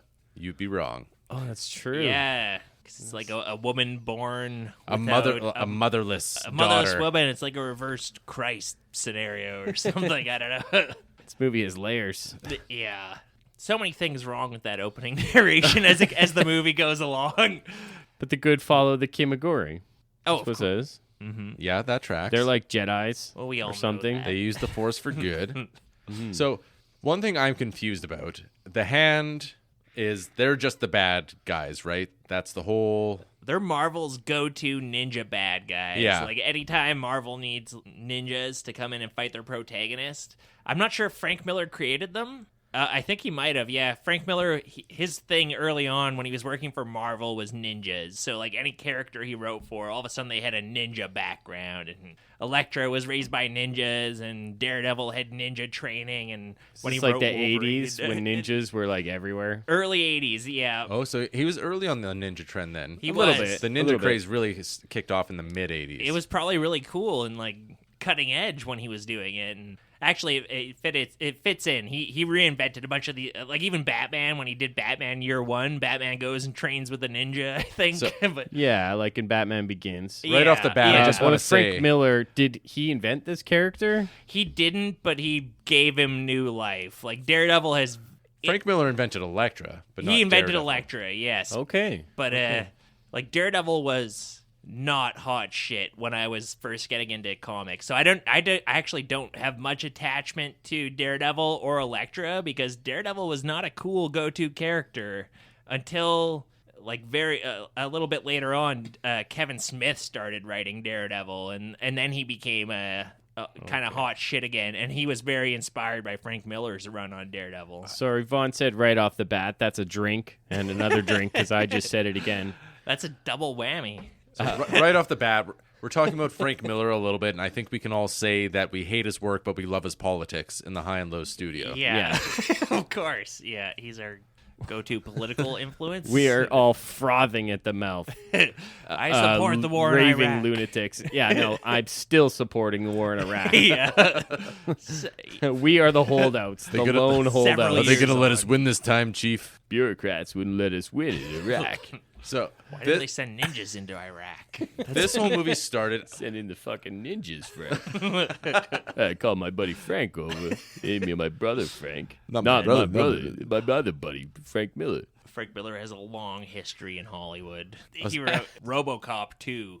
That's right. And he appears in it. He acts in it, too. He's like a scientist who pops Not a up. bad movie. No. Possible coming attraction on this podcast, though. I think so. He wrote RoboCop versus Terminator, the comic. He did a lot of work that I like, and you know, Elektra's a cool character. I like assassins. Right off the bat, I just want to... Just a second, I need to drink here. I think this movie, it's not good at all, but it could have been made at least 30% better if they gave it an R rating. I don't know what it was rated, like PG-13 probably, but if you're making an assassin movie, you got to just go for the blood. It's pushing that PG-13 as far as it can go. Yeah, I think it could have gone further, but you're right. There is some stuff that, I was clutching my pearls a little bit. There's a fuck in there, maybe. Even. They get one. They got the one fuck. Naughty. Everybody gets one. But yeah, it's no Lady Snowblood. There's no arterial blood spray happening. No, she does kill a lot of people though. Like it's throughout the movie, like she is an assassin and she's just dispatching people, and I appreciate that. To me, she doesn't really do anything in this movie. Like, okay, you've got this opening scene where Jason Isaacs is like some kind of Brooklyn gangster, and he's like, I heard about this Elektra lady. He's like worried about the Baba Yaga coming to get him, and he's just like, you don't understand who we're dealing with. I heard she always whispers in your ear before she kills you. Well, yeah, he's talking to his number one henchman that he's just hired for the weekend or whatever. He's like, I never should have hired you. And he's like, you fucking shouldn't have, because like we find out this is the third time Elektra's come to just kill everybody around him, and her MO is she just hops in, murders everybody around him, and lets him live. And this has happened like a couple times. Why was she letting him live? I didn't catch that. He's like, why is she killing anonymous henchmen? Her motivations are mysterious. Cruel. Well, exactly. And even like later on, she talks to her agent. She's like, "You killed a lot of people this time." But I don't know. He kind of says that I think that she wants me to know this feeling that there's no way out, and I really think that he would have still had that feeling the second time for sure. Probably the first time that she killed like 20 people. She wants to twist the ninja knife, really make him feel the isolation and everything. Good Lord, you only need to kill all of his guards and him once. Well, and the thing is, she is such a good assassin, she doesn't actually need to kill any of the guards. She could go in and just kill him. Was it really necessary, She Elektra? killed that one guard, though, right? Well, she did. She killed a bunch of guards, but she didn't have to. Like, you didn't have to. But you do it for the love of it. Like you don't really Do what you love. Like, You'll never work a day in your life. it's not like a badass scene because basically you've got the mobsters in their little room here with security cameras, and you don't really see Elektra like doing a super badass fight scene on all these guards or anything. It's just like, Elektra made the security cameras go out. We can't see what's going on. It's really like leaning on Jason Isaac, being like, no, you don't get it. She killed 14 people in half an hour. And I've seen some Arnold Schwarzenegger movies, and that seems like those numbers are pretty low. He's like the Colonel in Rambo, just like talking up Elektra. Gotta pump up those numbers. There's a few characters in here who are just there to pump up Elektra and like make her seem more badass than what she actually does in the movie. Because I think if you break it down, she does almost nothing in this movie. That's an interesting As we'll take. see. I disagree, but also I don't like this movie enough to really argue about it that much. Yeah, Johnny Cochran over I here. think that she's put quite a few notches in her belt by the end of the movie. Mm-hmm. We'll run them down one by one. Yeah. But yeah, she definitely has a hype man. Like, she should be walking around with like Flava Flav or something like that to just be like, Elektra killed 14 people. She's gonna kill more people. I heard she's a legendary assassin. Everything is designed to make her look cooler. And so she makes her way to Jason Isaac. I think she lets the henchman live. I can't. No, she killed She that kills him. fucking guy. She phones him on like after she makes the security cameras go out. She taps into his earpiece and she's like, "You still have a chance to run away. That's I right. only want the mob boss. You can go if you still want." He's like, I don't care that he explained to me that she's the most dangerous assassin, and then Ever just like lived. instantly dies, and then she throws her sai in. It's a sai, Yeah. right? It's a sigh. She runs up and does her whisper in his ear. The little bit of your arm hair is standing up, a little bit of ASMR. I can only kill people when they're half torqued. Yeah. Jennifer Garner. This is Jennifer Garner for the Welcome to the ASMR podcast. Knock it off. We got a podcast to do here. So, Got a half We're jump. coming to fucking kill you. so while Rob Reiner. we're gonna get you, Reiner. Well, It's an unnecessary move. so while Elektra's whispering sweet nothing in Jason Isaac's ear, he's stroking his gun that he thinks she doesn't know about.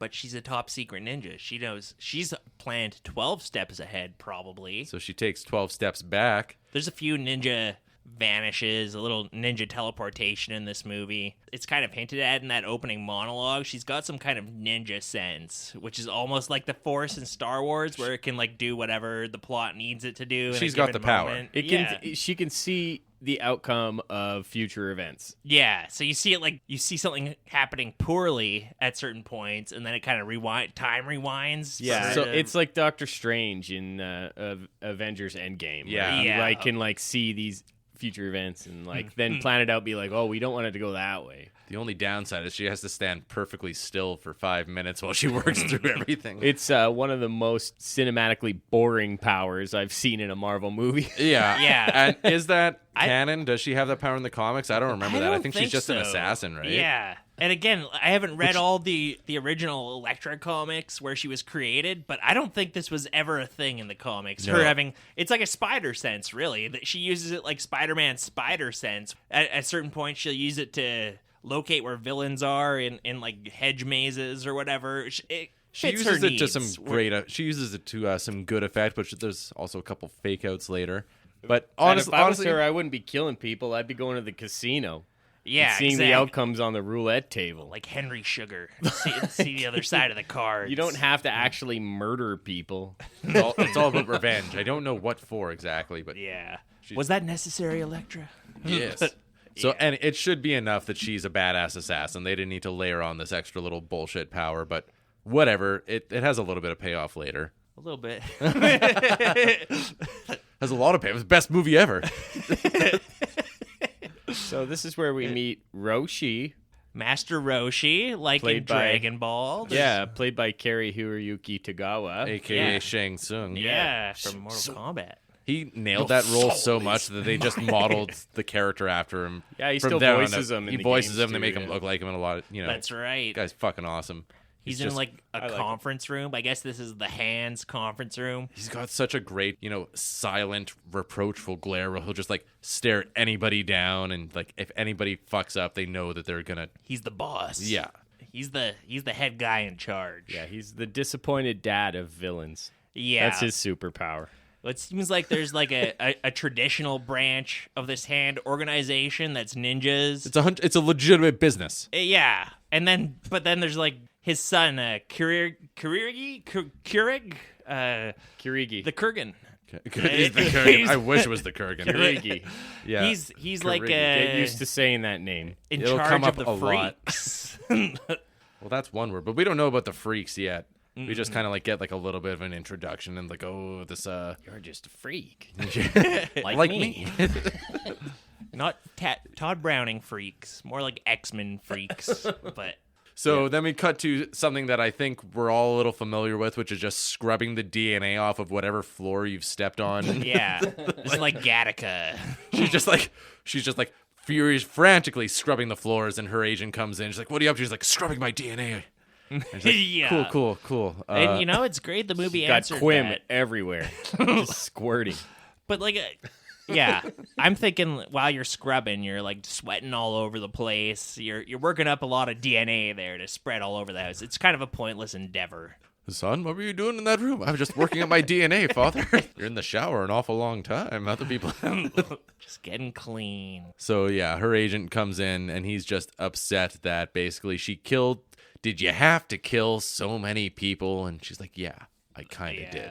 Well, this guy's the worst. This guy's going pretty big, this actor. I didn't write down his name, but you know what I really hated in this scene, and this is where I was already getting impatient with the movie, is can someone turn a fucking light on in this movie, Yes. please?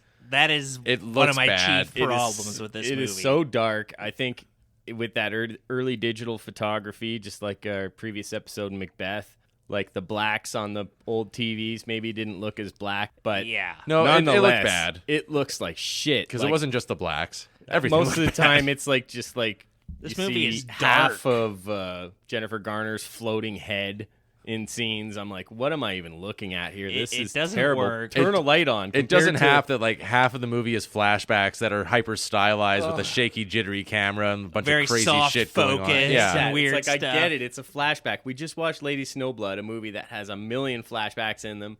And Yeah. there's light on the subject. You We can managed see to what's get it. happening. It's just like, I get it. She's a tortured soul. She just has to kill people. That's Turn a light on. the main thing I hate about this movie is I just hate the film craft behind it. I hate the filmmaking techniques. It's dark. It was made it's with like white glue and popsicle sticks. It's an early Marvel movie. It sucks. There's all kinds of weird shit going on here. There's like post-Matrix slow-mo that doesn't need to happen. At one point, she jumps up and like stabs through a roof in slow-mo, and you're like, why was that in slow-mo? Yeah, but dude, that was cool though. There's weird. There's like Jumping up and stabbing somebody through a roof she is a should've pretty done it boss fast. move. Sure. But there's like weird transpositions, like when she's, or I think that's the term, when she's working out, it's like showing her overlaid with other images of her working out. And I'm like, this is so like weirdly early 2000s. Like every filmmaking technique about this movie, I hate the cinematography in this Yeah, movie. it- I hate the. It looks like a Linkin Park music video, and it sounds like one too. It's too bad they couldn't afford them for the soundtrack. Yeah, They wanted them. They They got would have like, killed to have Lincoln Park. you in don't this get movie. Linkin Park. You get Tyler Park or You get whatever 12 that Stone. president that was knockoff. before Lincoln, the bad one, Taylor maybe. We elected the wrong Lincoln. the one who got stuck in his bathtub, or Taft, Garfield maybe. Oh yeah, Taft. Yeah, that's the one. first president to own a car. Interesting. Take that to the bank. Because he couldn't get around otherwise. You old dog. I think I don't feel like walking today. I'll have one of those automobiles from Henry Ford. I don't care if they don't have him build one. Goddamn president of the United States. Where's my car? That's what What Henry other Taft podcasts sounds are breaking out Taft impressions? There's no evidence that's not what he sounded like. People calling in, they're like, "We love your Obama. We love your." Let's get Taft in the mix. This one goes out to all the Taft stands in the audience. We like Ike on this podcast. Yeah. So yeah, she's on a boat to somewhere. We don't really know where, do we? We just know that her next job is $2 million. She's Yeah. got to take it, Well, but she's got to go McCabe's- early. McCabe's whole character, that's her agent, McCabe. Goran Visnich is the guy who plays him. Is it? He's a Croatian actor. And he's like so inconsistent because he does whatever the script needs him to do. Like at first he's criticizing Elektra for killing too many people, and he's like, Elektra, did you really have to be so vicious? Did you? And then he's like, hey, by the way, here's a new contract where you have to kill 2 people. Go to this mansion right away, and this is one's worth a lot of money, so it's good to kill a bunch of people His here. whole role is just to kind of see her on her way to the next part of the movie a little Yeah. bit, which is fine. I don't need much from these guys, but he's got nothing. Yeah, she ends up at this sweet mansion. Looks like, I don't know, Pacific Northwest or something. Probably Vancouver. Yeah. Vancouver Island around there. A big, nice lake surrounded by like big pine trees. Yeah, and it's on an island. it's very nice. scenic. She's just got to go relax for a couple days until she finds out who she's there to kill. It's a strange contract. It's Yeah. like the guy who put this contract out wants you to rest in this mansion for a week before before he sends the information, Elektra. So go It's actually there. just Miller. He's just worried about her. He's like, he's going to pay her $2 million just to take a bit of a sabbatical. Yeah, sweet deal. what's this agent taking down per kill? Because he's got other clients too. Like these guys must be loaded. 10%. 10%? I think he does throw a number out there. Yeah, that's like typical Hollywood agent. So Like, Yeah. So he's making $200,000 off of this one Elektra hit, and she's knocking off like 5 a week probably. Like this guy's. I guess it makes sense that it would be $2 million. She's intense in everything she does. There's this like little montage of her unpacking her toiletries, and she's like slamming down her like toothpaste and her toothbrush and her floss, and everything's like just so. And like holy shit, she's like, Yeah. I get it. Well, there's a weird subplot that she's OCD or something in this because you see her like count her steps and do stuff like that. I didn't know. I thought it was like a ninja thing. I thought she was like, I need to know how many steps from the balcony to the door. So That's her weakness, and nobody in this movie exploits it. No. So it's like a vampire. Like if what you're supposed to do if a vampire comes into you, because they all have like OCDs. You like throw a bunch of salt on the floor, and then they have to like stay down and count every grain. It's like, so like that's how you defeat Elektra. Mm-hmm. Yeah, or just like start reciting the alphabet, and she'll have to finish it or whatever. God, what language has more letters than the English alphabet? Because that'll take some time for me to get away. In Greek. Gotta study the Cyrillic Yeah, alphabet. we get some flashbacks now, and where she's learning Kimaguri. Yeah. He's Stick. She's being kicked out by Stick. Yeah, who is a character, if you've watched like the Marvel Netflix shows. He's the master splinter to Daredevil's, you know. He ninja. trained Daredevil Yeah. as well. Stick is Terrence Stamp. Yeah. Yeah. And Stick isn't in the original Daredevil movie, which I was kind of no. a bit surprised with. He's pretty integral to the whole Daredevil origin story. And I think he's a Frank Miller addition to the mythos because like Stan Lee creates Daredevil in the 1960s, and then Frank Miller comes in the 1980s and reinvents and adds all the ninja stuff to Daredevil. So I'm pretty sure Stick comes in at that point. Do you buy into the theory that the truck full of chemicals that blinded Daredevil is the same one that turned gave the Teenage Mutant Ninja Turtles mutant powers? I love that theory. Yeah, that's what. Kevin Eastman and Peter Laird. They've thrown that out there. I accept that. Yeah. Hold up. Yeah, I buy A it truck too. full of chemicals blinded Daredevil. Yeah. He was just like a young little boy, and then he got hit by Yeah. a truckload. Like, Because Daredevil's not just normal. like driving. There's a truck full of chemicals just driving through Hell's Kitchen and like split open like the end of Terminator 2 and just like blinded this little kid. And as it turns out, it went down a sewer grate and created the Teenage Mutant Ninja Turtles while it was at it. Yeah, because there is other similarities too. Like you have Stick for Daredevil, you have Splinter for the little rat thing. Yeah. You have the hand, you have the foot. The whole thing was the Teenage Mutant Ninja Turtles, when that comic was originally created, it was a parody of Frank Miller.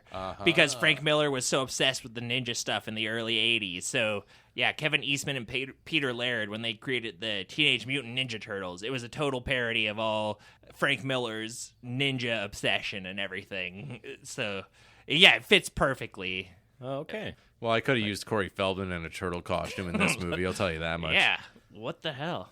So yeah, Stick's training Elektra, and he kicks her out because she's too good or she's too evil for the training. I don't know. Yeah, Stick is blind, by the way. Stick is blind, and Yeah. I like Stick. I like him as a character and other things, but he's Terrence just like Stamp's great. He's I love good. Terrence Stamp. Later on, we Zod meet him from later. Superman. Yeah. And other things. So he sticks out in this movie maybe a little bit because he's really good, but Yeah. maybe that's just my negative. He's kind of always good. He knows how to act to the tone of whatever movie he's doing. Yeah. Yeah. Jennifer Garner is like, I think she's pretty good in this movie. I don't think they give her much to do, but I think she does a good job with the character, and she does the physicality really well. Yeah, like for she's doing sure. like a lot of the own work, and like they show like things later on where she's just kind of like casually like twirling one of her scythe, like as she's just like walking, like she like all that stuff is like looks really good. It's really impressive. Yeah, she's Yeah. a convincing physical actress. And she was in Alias before this, so she's played a femme fatale before. Like that was like her thing that Yeah. kind of got her into movies later on, or That's her right. first claim to fame. She So would kick my ass. I'm totally, sure. totally, she would like just like kick, run the room, and we'd all be unconscious. I'd beat the shit out of her. No. Yeah, when she was twirling those scythes, I was like, okay, that's pretty impressive that she can do that, but also kind of a lame thing to pull in this fight. I don't know. It didn't impress me that much. Are you talking about like at the end fight? Well, I'm pretty sure that was CGI. That looked like garbage. Oh, But, like, okay. Some other fight where she like dispatches like 4 ninjas. She just like spins her size, just like as she's like kind of like walking off the camera, and like that was like something that she really didn't. I'm She like, doesn't cool, get cool. to use her size enough. I would like to No. see her use her size a little bit more. Yeah, this movie could have used a bit of Tom Sizemore, I think. So she gets kicked out. Of Yeah, the thing. he's like, just go, and she's like, I have no place else to go. She's Chris Farley in Wayne's World too. Yeah. Why are you here? What do you want? So she gets kicked out, and she does that Jennifer Garner pouty face that I just can't stand. It's just she does it in everything she's in, and I'm like, just put it away. Stop it. Like, Not a big fan of it. not a big fan. You know, of that. she'd be a lot prettier if she smiled more. Gross fawn. Chin up. A guy at work. I'm joking, people. Side note, not for the episode, I guess, but I heard a Off the boomer guy at record. work said that to 2 girls who work there, and I Oh, wanted to Jesus. correct him. I didn't. Maybe I should have, but I was like, no girl wants to hear like that. That's like a go-to for what a girl doesn't want to hear from old boomer guy at work. It's like maybe she doesn't feel like smiling. Jackass. Do you live in the same world she lives in? Who can smile at a time? Jesus Christ. But he was just a clueless boomer, but nice guy though. So Elektra, she's kind of like getting ready. She has to wait, so she lines all of her fruit up, she lines all of her dental floss up, and then she just does what any rich person who has like a chip on their shoulder does, is they swim their frustrations away. Mm-hmm. Like, this is a trope I've seen in a lot of movies where people are like, I just have to think about my life and what's going on, and they just do laps in a pool, and I've never had that luxury. I don't know if you guys She's swimming. There's Yeah, I have a fucking pool. No, There's like way too much of that in this movie. but she's swimming in the lake, and then she's having flashbacks where it's intercutting with her being in the mansion that poor Jennifer Garner grew up in. Yeah. and her dad's off in the corner like, 5 more minutes, Elektra. You gotta Swim kick better. and tread the water till you can walk out of that cream. Gotta turn it Yeah. solid. Her dad is a little harsh. I think I that's guess. that's fair. He's like his daughter's in the middle of like a dive tank, and he's making her tread water with nothing but her legs, and she wants to use her arms, and he's like, arms are for quitters. Arms are weak. You got to work on leg day, and just really making her go and go. And then Elektra's mom comes up, and she's like, I think you're a little hard on the girl, and then He's don't come back until you have a fish. a normal dad. He's a good father. He's like Jack Frost. Anyway, I don't think it's that fucking traumatic, her living in the mansion. No. Being taught how to swim. And there's too much of this by half in this movie. Flashbacks to Elektra's childhood. Way too. Like, I swear 1/3 of Elektra's scenes in this movie are like flashbacks to her as a girl. And None of them fucking amount to anything. No. Who gives a fuck except for one reveal at the end? I half don't of really them are know the what her same. character arc is. Like, I think she does things, but I don't think she gets anything done. No. When you break it down, she doesn't do nothing. Damn, you're right. Just bad screenwriting. So that's the And biggest this is problem the with this movie. director's cut we all watched, apparently. This is the best version, Yeah. ostensibly. maybe the other version would be more streamlined. Yeah, the Rob Bowman cut. Everybody was clamoring for. Which we didn't talk about Rob Bowman's filmography. He did a bunch of X-Files and Star Trek TNG. Yeah. He also did Airborne, the rollerblading movie with Seth Green and a young Jack Black. Yeah, That's a Gave possible- some young people their big starts. Yeah, possible coming attraction on this pod. Come back to me when he's done Air Bud. He also did Reign of Fire, the dragon That's movie. true. Yeah, That's that- a fun movie. That kind of was- introduced Christian Bale to America. Oh, was he already around at that time? American Psycho. That was before. That was after that. American Psycho. I thought it was a little before. Pretty but- sure. Anyways, Matthew McConaughey got a nice. Yeah, it was a big it was a hit, I think. It had Matthew McConaughey. It was a CGI effects extravaganza. It was the with biggest dragon dragons. movie to sweep Hollywood since Dragonheart. Yeah. It's like 10 years later, And a nobody could poster touch I am it. the last dragon. Well, it's just dragons. Dragons don't amount to squat. That movie was so badass. Another future. Who are you trying to do I don't there? Was that David Thewlis? Oh, dragons don't amount to squat. I think it was Matthew McConaughey. Is it McConaughey? I need you to stop saying weird shit. Woody Harrelson. Was Christian Bale also doing an American in that movie, Reign of Fire? I feel like he was, but I can't quite think so remember. too, but that'd be weird. But also, that's on brand for him. He gained a lot of weight to play a dragon. And then lost it. Don't interrupt me when I'm scaling up in the desert. I need to torch my skin. Man, he's so method. He walked into my fucking sightline. It's fucking distracting when people interrupt me when I'm sunning. He ruined that guy's career. I hope that guy worked again. Yeah. It would be sad if he, like, And I Christian hope Bale just ran him out of Hollywood altogether. I don't know. Maybe he really fucking deserved it. Well, it sounds like that was like a legit thing to get angry about. When you hear like people in the biz break down why when you hear just Christian Bale yelling, he sounds like a total psycho. And then some people are like, no, that's actually pretty unorthodox that in the middle of a scene, a lighting guy would just walk in and start moving shit around. I'm here 14 fucking hours of the day working for Mick G. Yeah. Mick G! And this fucking cunt fucking walks and moves my lights around. I'm trying to cry because a robot's upset, and you're distracting me. Like, I have to, my 100% of my focus needs to go into crying over this robot or whatever the scene was. So she comes back from her flashback of her opulent childhood where she just... I wish my father would throw me in our gigantic pool when I was Her a kid. dad didn't even have his foot on her head. My dad just threw me in the well. There was no fancy pool. So she snaps out of it and she goes back to her house and there's this little shithead kid just skulking around and Yeah, this is Abby. Abby sucks. Like, Yeah. she's the worst. Yeah, I'm not a big Abby fan. Little shithead Abby's running around and Elektra catches her stealing her favorite necklace or something like that. And then we cut to another flashback and it looks shitty and yellow and Yeah, it's another core memory that this like magic necklace unlocks. yeah, and Tim Curry from Legend shows up for a bit. This is like weird, like huge horned demon. Yeah, I thought it looked like the devil from Tenacious D. Super stereotypical, okay. big horny demon. Is that canon? Is Does Elektra have like nightmares about big horny demons? Is that what killed her mother? I don't know. Yes. I think because she finds her mother in the bed, and then it's more and more we keep seeing of her finding her dead mother. But now it's a demon that's in the room and then like it disappears. And like this sounds cool, but it's not. It's really fucking lame and stupid. Yeah. And it sets up nothing.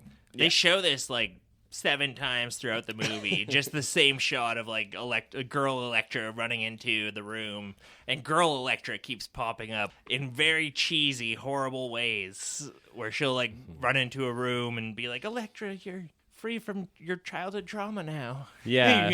Stuff But like don't that. worry, there's still more trauma to unpack. So Rob Bowman was like there at the cutting table being like, gotta put this scene in here, make sure Yeah. that we get all these scenes of this. Really He need to like make really thought he was on to something here. We really need to make sure Director's people are following all the breadcrumbs I'm leaving. That sucks. Yeah, we'll tell them everything, but also nothing. Yeah, and it's horrible because, not to ruin the movie, but there's a little secret to this big demon that's killing Elektra's mom. And Is there? I didn't. I watched the movie and I don't know what's going It's on. with it. Kagiri. It's Kagiri, the guy. it's Kagiri. Okay. Yeah, okay. we see in the final flashback sequence that it was Kagiri all along this. But that's not like a power he has, eh? Like that's No. just her child mind being so traumatized that she sees Kagiri as a demon. Yeah, if we're trying to follow along and do the work, read the visual language of the master stylist Rob Bowman. That's my interpretation of it Yeah. as well. That's what I got too. But you wouldn't necessarily know because fantastical powers are a thing that happens in this universe. So that threw me off. I'm like, oh, was that a power that Kagiri had? What, he could like turn into a horn? He has super speed. I don't think we see him shapeshift or anything. Does he also have like some sort of like he can read people's minds? Was that him? Yeah. Yeah. That's right. He can like touch you and read your mind. Yeah. He extracts the knowledge from McGabe later, Elektra's agent, for using that technique. Oh, way later. Let's get to it. So yeah, she tells Abby to fucking hit the bricks. Yeah. And then she's like going back to working out some more, and like we see more of her abs, which look amazing. Yeah. And she does do when she's fighting Abby, or not fighting Abby, but like Abby broke into the house to Elektra heard it with her ninja ears and confronts Abby. She's like a little punk who broke into the house to steal a necklace or something. Sorry, I thought the neighbors were here, and I was trying to steal from them. The McMillers. I thought they lived here. Yeah, the Or McMillers. something. Yeah, I They're was the wondering owners about of the that. mansion, apparently, who are normally there. Elektra does one of her ninja teleports behind Abby, just to like give her the fear of God, I guess. Like, don't break into a house, or else a ninja could teleport behind you. Yeah, you never know. That's a rules to live by. Don't break into a house. Ninjas might live there. And she does the Batman thing repeatedly, where someone will turn around and Elektra does a ninja I think she's a little more. She's ruder than Batman. So Abby is the daughter of Mark Miller. Yeah. He comes up and has him and Elektra talk on the beach, and then they go their way. And then Abby, the little shithead, his dad's like, "Did she steal from you?" Like, everybody knows this Abby's like a little shithead thief.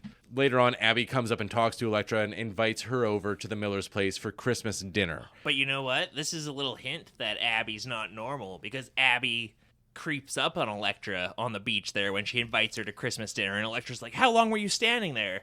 And that stuck out to me because I was like, what, minute. Elektra, a ninja? That's a good. I didn't pick up on that. I made a note of she's like, a minute. As it turns out, like in the opening monologue, they talk about this treasure thing. Like there's a secret treasure that the hand's after, and Abby is the treasure, I think. Yep. Yeah. You could easily mistake that for either Elektra or Abby. It's both of them. Yeah. Because it's a generational thing. They do say that like we can't wait another generation when they're trying to track down Abby.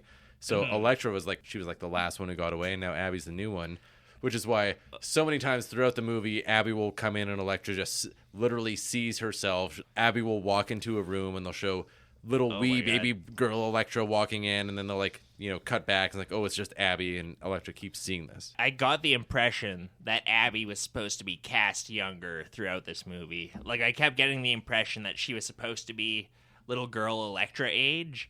Just some of her lines of dialogue and stuff. Like she's like what, teen 14, girl. 15, Yeah. 16 maybe. I'm gonna say this movie would be another 15% better if Abby wasn't a character at all, and Elektra just had to go on some other assassin mission that didn't involve a little shithead kid actor. It's a stupid story, and I'm mad that we're even talking about it because Well, we That's got a another lot of thing. talking to go. you just have a killer. God, she could just kill and have whatever, man. Her agent sends her the contract, and it's a double. Plot thickens. She gets pictures, and it's pictures of Abby and her dad, Mark. These characters I care so much about, and she's like, "I'll call you when it's done."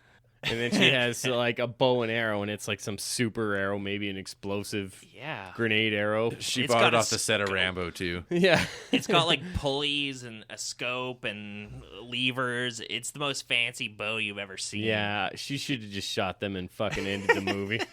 But she doesn't. She doesn't follow through. Another thing I hated was just how she's looking through the scope at them, and it keeps cutting back to the assassination order she gets for them, and it's termination. Yeah, we get it. She's looking through the scope again, then it cuts back to it, and it's termination. It's yeah, we didn't Isn't need that that. complicated? It's actually, plot twist. It's one of those surprise hits where she just has to go and give them a bouquet of flowers. Of course she's gonna kill them. They're not $2 million or whatever it is to just give them high fives. Yeah, but no, it really nails it in for the audience. Yeah, and then the agent's like, "Oh well, if you don't do it, they'll send others." If you don't do it, they're gonna send an army of ninjas to kill them immediately. And you, Yeah. maybe. Could be the Yeah, hand. so it's a rainstorm, and there's ninjas on their roof. They've just had a nice Christmas dinner at the Miller's place. Elektra notices the ninjas, and she sends Mark and Abby inside. And the rain's coming down. Mark's like, "Abby, you gotta tape up the windows." It's an old house. The windows might blow sucks. open. But yeah, and then Elektra's coming in, and I did like this part. There's ninjas on the roof. She knows they're there and just stabs one through the roof. And it's Snow Lady Snowblood. Nobody's arms are getting cut off. When she stabs a ninja, they explode into yellow smoke. Yeah, is that canon? I don't. I hate that. The way every bad guy in this movie, when they die, explodes like a fucking bokoblin in a Zelda game. There's Elektra's going in, and turns out that it's a bunch of ninjas because she's just kind of going through them all. But one of them has the Millers in a room, got a gun on them or something like that, and Elektra's kind of mapping it out. What's the best thing? And they jump into the sequence where she goes out and gets shot. And then the ninja goes and like kills the Millers. And this really kind of like plays out like a video game where you die and you get to like kind of see how you die and what happens afterwards. And then it's not good. And then, it jumps to like, turns out that's just a psych out. It's her using her special mind powers to the see whole the future. time what it is, and it's not exciting. It's if lame. I could rewind time. I'd kill some ninjas. She's the share of the Marvel universe. I'd stab them with my sigh and then I'd rip out their hearts. Like St. Valentine's Day. What elementary school did you go to where that's how you do Valentine's Day? It's been a while since I was in school, but Take 2, she gets, and then she stops them. This is where she does her cool little sigh flare, and then she's trying to get some information out of this one ninja, and he breaks his own neck. yeah, that's a good way. That's pretty good. That's kind of the cyanide capsule in the tooth for a ninja. Yeah, but like way more hardcore. It's quick, though. There will be more coming, and it's going to be worse. This is where we go back to Kirigi, who wishes to address the Council of the Hand. And Kirigi's this young Asian guy, and he's got all of his badass team. Yeah, And There's like another a sexy girl, and there's a guy who's covered in tattoos, and there's a really big black guy who's a football player. They work at like some 2 Michelin star restaurant or something like that when they're not like they all have the being lamest assassins. names. Like one of them is named Tattoo. Well, I had notes for them. Like One of those- Tattoo's a warg. Then there's Mind Reader. I don't know. Oh, is he the guy Well, who's that's flipping Kirigi, the actually. coin? Oh, Karigi's mind reader. Yeah. I think Karigi's Mind Reader.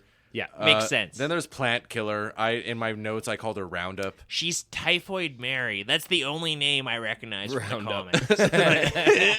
And then I called him Big Boy. His name is Stone. He's just like this massive guy who is impenetrable. Like he's impervious Bulletproof, to everything. stab-proof. And then I don't know if this was just a person that I made up, but I had breakdance. Like there's just like this one guy who did like cool like kind of flippy moves with his hands and Yeah, there's like that's the other black guy. He's not the huge guy, but Yeah. he kind of just like does martial arts. The rest of these guys have like fantastical powers, and this guy like dance fights. He Yeah, does but- like Tai Bo in your face.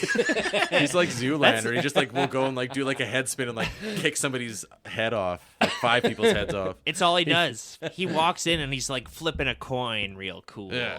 So they're getting called in because this other guy who was responsible for all the nanjas fucked up, and Shang Tsung's not happy. Kirigi comes in and he's like, well, you just got to do what's right. And he like slides a knife across the table, and a better movie would have had him just disembowel himself in the room. That's But the in this movie- implication, right? That's the implication. He just kind of shuffles off He's into gonna the next room. have but to commit seppuku, but yeah, like they in a- should have in a had that cool in here. movie. That would have been cool. Yeah, This was Just Harakiri. brutal. Yeah. Cut himself wide open Yeah. from stem to stern. So, It's and then clear what they all got to do. yeah. So Shang Tsung's like, Kirigi, you and your band of freaks can go and try to bring Elektra in, or bring in the treasure. The treasure, yeah, that's what they're looking for. And then the Typhoid Mary. Yeah. We aren't clear at this point what her power is, but she blows a kiss at one of the guys at the table, and he starts coughing, and I'm like, Yeah, she's what does she have? The sniffles? Is that her power? She like poisons things, but also she Yeah. causes metal to rust. Yeah. Yeah, we see that later on. Just kind of spreads death everywhere Yeah. she goes. But she's not She's that great patient at it. 0 for COVID, I guess. Everyone she infects recovers pretty much, but all these superpowered ninjas end up being a pretty lame duck. They're by the fucking end of the lame. day. Yeah. So then we cut to this kind of hazy, smoky beer, like a pool hall where Stick is there, and he's playing this guy, and they got some money on the line, and then Stick makes the most ridiculous call on his shot. Double combo, triple carom on the 4-3-2-1-6 with the Bank Marseille. It sounds so pro. Yeah, like and that sounds real. A Bank Marseille. I've never heard that term before, but that's got to be like a pro pool term. No Hey, idea. you I talk the suck at talk. billiards. Yeah, and the guy's like, "Hey, buddy, you're just supposed to call the break," and Stick's like, "That is the break." Yeah. And he does this, he does exactly what he said he was going to do, whatever that is. I don't know, but a bunch of balls go in, and he like pretty much wins the game. That's cool. I mean, that's the kind of thing you expect and want to see in a Marvel movie is somebody using their powers in a way that's Yeah. on something pedestrian. Like, Dude, like, how does Spider-Man pour his milk? Like, it's interesting to see that shit. Yeah. Like I Shoots I his love web. maybe it's a trope, but just kind of like a blind person running a hustle. I know that Daredevil does it too. Like he like when he plays poker with people, when he plays cards, his hearing's so good, he knows what everybody has in their hand. He can like tell what cards they're holding. And so yeah, he runs the table. The guy, then Elektra shows up, and Stick basically says that Karigi's after her. Like he tips her off that Karigi's the one who's after her now, and she's in serious trouble. So where does Elektra turn? But her only friend in the world, McCabe. McCabe. So he walks up and he's doing his best to act, and he's like, "You want to pull the trigger, or should I do it?" Because he knows he's a walking dead man. Because if he shelters Karigi and his ninjas are gonna come and kill his ass. He's a smart ass. So like, we need this, we need that, we need like passports and money and blah blah blah. And then McCabe's like, yeah, sure, and throwing some season tickets for the Lakers too. He's just real sassy about this whole thing. Season tickets to the Lakers isn't that fucking big of an ask. I think. Then Elektra shows up, but he's not happy about it, and he's gonna be passive aggressive and let her know it. Got him. But he's got a heart of gold. He goes along with it the entire time. He's like, yeah, this could get me killed, but you're a swell gal, Elektra. I'm gonna watch your back through this. And this is where we get one of my most hated scenes in the movie. This is supposed to be a scene where Elektra and Abby are bonding. Oh my god. And she's teaching Abby to meditate. She's such and a then shithead. And then Abby's like meditating, and then she like gives her a jump scare. She like gets her to close her eyes, and then they like laugh a little bit. It's the only time we see Elektra laugh in the movie, and it's like ha, ha, ha, ha. And it's like, oh, now they're best friends. They have such a deep bond. Like all the bonding between them is horrific. It's so forced throughout the entire movie. And then Elektra goes and kisses Abby's dad. Yeah, I guess they're a thing now. They take one drive through the country, and they're in now love. they're a family. Yeah. Abby's her daughter, and Now it's Mark personal. is her lover. This is the least professional assassin I've ever seen in a movie, I think. And I've seen David Fincher's The Killer. That guy fucking sucks at his job. But Elektra, we're supposed to just accept is superhuman and awesome and cool. So McCabe has the loaded shotgun, and all the ninjas are coming in. They're descending on the house. Kiribi or whatever. Yeah, the Keurig. Yeah, McCabe's like on his knees after like the ninjas raid his house. He's like, "Oh, I'll never talk. Like, you'll have to kill me." And This Kurigi's is not like, motivated at all. He does like a noble self-sacrifice. it's not earned whatsoever. He Yeah, gives, they're like, there's no way out. We can't get out in time. And he's like, I'll buy you some time. Yeah, Just take these. He has tunnels under his house, by the way. Like, what's that about? It's not his house. It's the McMillers. We should get into it because And now he's come around and he's been spying on them. He has like an eagle tattoo that, well, it looks more like a red bird. It looks more like a phoenix or something on his chest, but then it flies out and it's a shitty CGI eagle. yeah. So his superpower, Yeah. which is a cool power, and it looks kind of cool in places here. But when it's actually like transforming and turning to eagles, it doesn't look good. But he's covered in tattoos. He has all sorts of different animals tattooed on him. He's got eagles, he's got snakes, he's got wolves, and he's like a warg, so his tattoos can come to life, and he can send them off to do his bidding. So he's been using this like bird tattoo of his to spy on Elektra. and his name is Tattoo. Yeah. So they've got the drop on her. McCabe is apparently ready to die for them all of a sudden, even though a minute ago he was the most pragmatic boss ever. I had him written as a scumbag from the jump, and I don't know where this... It turns Yeah, out it he had a comes heart from. of gold. Sure. Yeah, he just pulls that shotgun and he shoots through the door at the big guy, and it fucking bounces off his chest. All the buckshot from the 12 gauge just drops on the ground. His and he's dying like, words. "Okay." Stone's cool. McCabe's dying was like, Elektra, tell Kobe I from courtside. I got you those Lakers tickets. Next to Nicholson. Hey, next time the hot dog lady comes by, why don't you get one for me with extra mustard, Elektra? Me and Shaq are gonna go out and get some hamburgers after the game. Why don't you join us, Elektra? So Kirigi like reads McCabe's mind as to where they're going, And he's like, "Hey, dickhead, I bet you $1,000 you're dead before Elektra is." And Kirigi actually just cuts this guy's head off. You see his head fly off his body. Not That's bad. good. It's That's it's a good. bit of something. They could have done with a bit more, but Yeah, it should have a geyser of blood gushing out from it, Yeah. but I'll take what I can get. it's little things like this that made me a little charitable towards the movie because there's This movie needs a beheading every 15 minutes to get my approval. Well, the problem is Elektra mostly uses her stabbing weapons. She uses a sai, and those are just Yeah, that's true. That's not as good at severing limbs, but they're not employed enough either. So Elektra's As on the we'll run. see. This movie should just be one long beheading video, Well, yeah, like a ISIS video. I just wanted this to be an American guinea pig snuff video. With So Elektra's on the run from this gang of psychos. they leave Stick. They go into this parking lot that has graffiti on the wall, and there's a hawk graffiti on the wall. And I guess this is part of Tattoo's powers. He can like make his tattoos look like graffiti on a wall. And so the hawk starts peeling off of the bricks, and Elektra's like, "We need to go right now." And they get in the car and they're taking off, and the hawk loses them. It's an animal that can fly, but I guess it loses them on this highway where they're heading. Well, they're going to McCabe's place. That You'd happened think you before would they go have to good McCabe's eyesight, place. Yeah. but it somehow just lost a car. And yeah, we see the girl killer, Typhoid Mary. She's like walking around. This is where we see like her pestilence damage buff, Yeah. where it just like kills things around her. All living creatures -5 HP for every second they're in. If this she walks aura. through a garden, Yeah, the with- petals fall down, and And then, yeah, the lot of ward guys. potential. Now he spawns like an N64 wolf thing that like flies around it.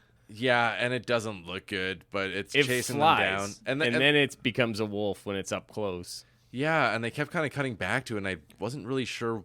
I knew that he released the wolf thing, but I'm like, is that it? He says, "Release the hounds."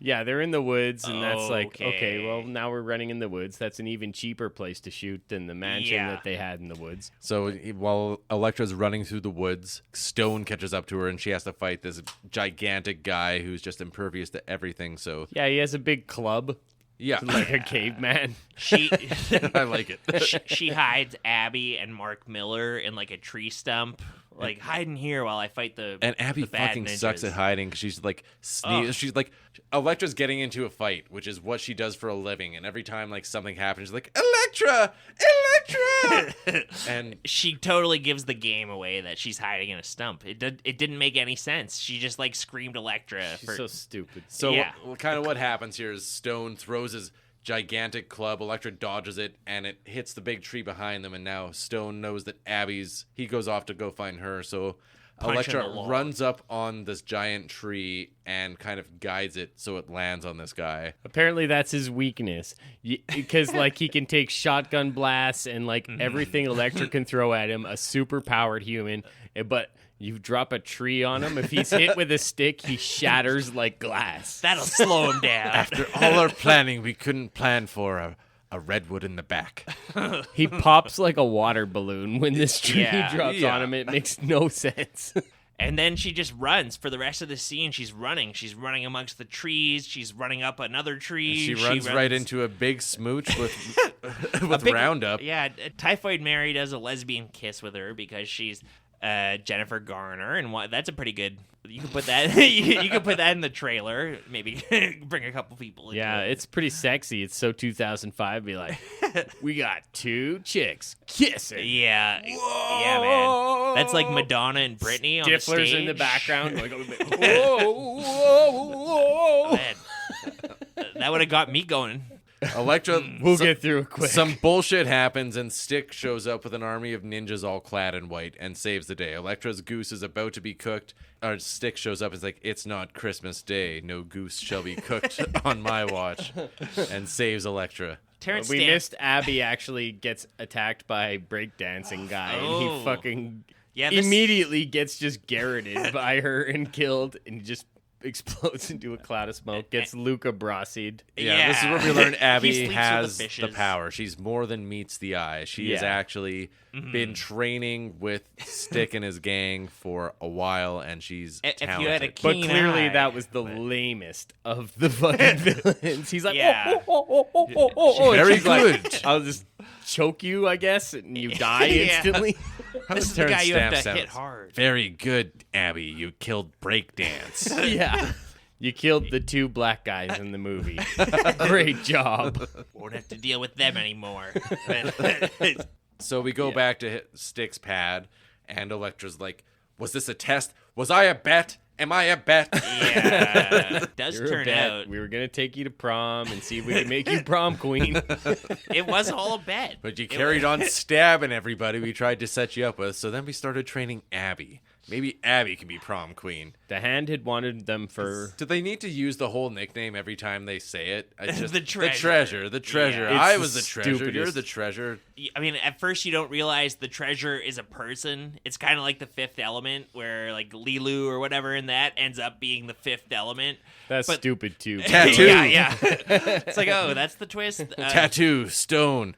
Get your lockpicking tools. We've got to go get the treasure from Scrooge McDuck's Yeah. vault. Get treasure. There's like a few red herrings throughout too. Like at first you're like, is her like magical whip the treasure? Is like she has warrior beads that she wears from Indonesia that are kind of cool. You're like, is that the treasure? And then you're gradually it reveals that no, oh, she's the treasure. So it's not her anal beads. It's not the anal beads. Hey, can you pass me the treasure when you're done with them? Don't forget to wash them off first.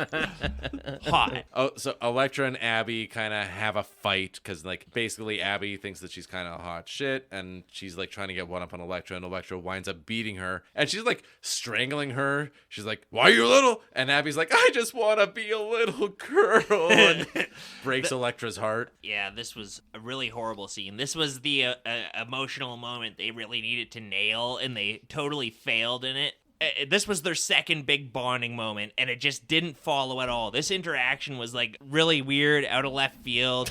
That scene sucked dick. You're right. It's bad, and so then She's communicating telepathically it now. turns out that they have forced conversations now where they can just kind of like, Just another random superpower. That, Yeah. okay, And she's talking if you say so. to Kirigi being like, time to settle the score. Oh, fuck. Like, why don't you meet me where it all began? I'm a little hungry. We're gonna stop at A&W on the way over. Do you want anything? Get some Wendy's. Can I just get some onion rings? I No. already had a sandwich, but I love those rings. I'll get you some onion rings. What's that? No, they don't have blizzards there. No, I'm not making 2 stops. And can I get a Coke? Sorry, Tattoo wants to go to Dairy Queen. Tattoo. But they only have Pepsi there? Okay, I need gas anyways. We'll stop. We'll get some gas. Everybody can buy their pop there. We'll save a little bit of money on the pop on the way over to where it all began. What's that? Elektra, you want a 5-piece now? Doesn't the whole cast kind of Okay, hang on. I'm going to the bathroom. Wait. Just hold on the line. Okay, no, you can talk to Tattoo. Tattoo. No, I don't want to talk to Tattoo. Not Tattoo. Yeah, hi, Tattoo. So they go to where it all began, which is apparently Elektra's house, her old childhood home. And she thinks they're going to go mano-y-mano, but she's immediately beset upon by a battalion of ninjas. Yeah, she's got a cloak on at her old childhood home, and then that's when she rips it off and shows off her fucking sexy lingerie top and her low-rise Yeah. pants. She's This is where wearing you the see the Elektra red. costume. Yeah. Is that the costume? Yeah. It's very like early 2000s because like the pants are like half an inch above her vagina. Shows off the midriff. The original drawing in the 80s, she was wearing mum jeans. It was up well Oh. past her navel. I think in the comic she just has like 3 cotton strips covering her, and otherwise she's mostly naked. But I'm gonna have to This look is actually a up. fairly Quite conservative conservative. interpretation of Elektra. And then so there's like a bajillion ninjas, and she just like tosses a firebomb or something. She- and just yeah, she- blows up like Oh. a quarter of the house. she turns on the gas stove, and in this giant dining hall, I guess it's filled up with enough gas that she can just like chuck some matches or something and blow all these ninjas. This Like is something Kevin McAllister would have done, and Kirigi's like, clever girl. He actually, It's clever girl. Like Yeah. It's She like majored in 40 ninjas, you fucking dumbass. It took 100 years to train those ninjas. No. I want you all to go in through the kitchen. The fries have gone cold. We got lost on the way over. I need you to microwave my French fries. The entire second story of the house explodes. She majored in impromptu fireballs in Ninja Academy, okay? She's Christian I'm Slater okay with it. In Heathers, her dad was an expert demolitionist, so she knows where to place the bombs. Now, Elektra, I want you to go and I want you to blow the kitchen up. I've set some charges all along the basement walls. We're gonna knock this bitch down. Dear diary, today I blew up 1/4 of my mansion.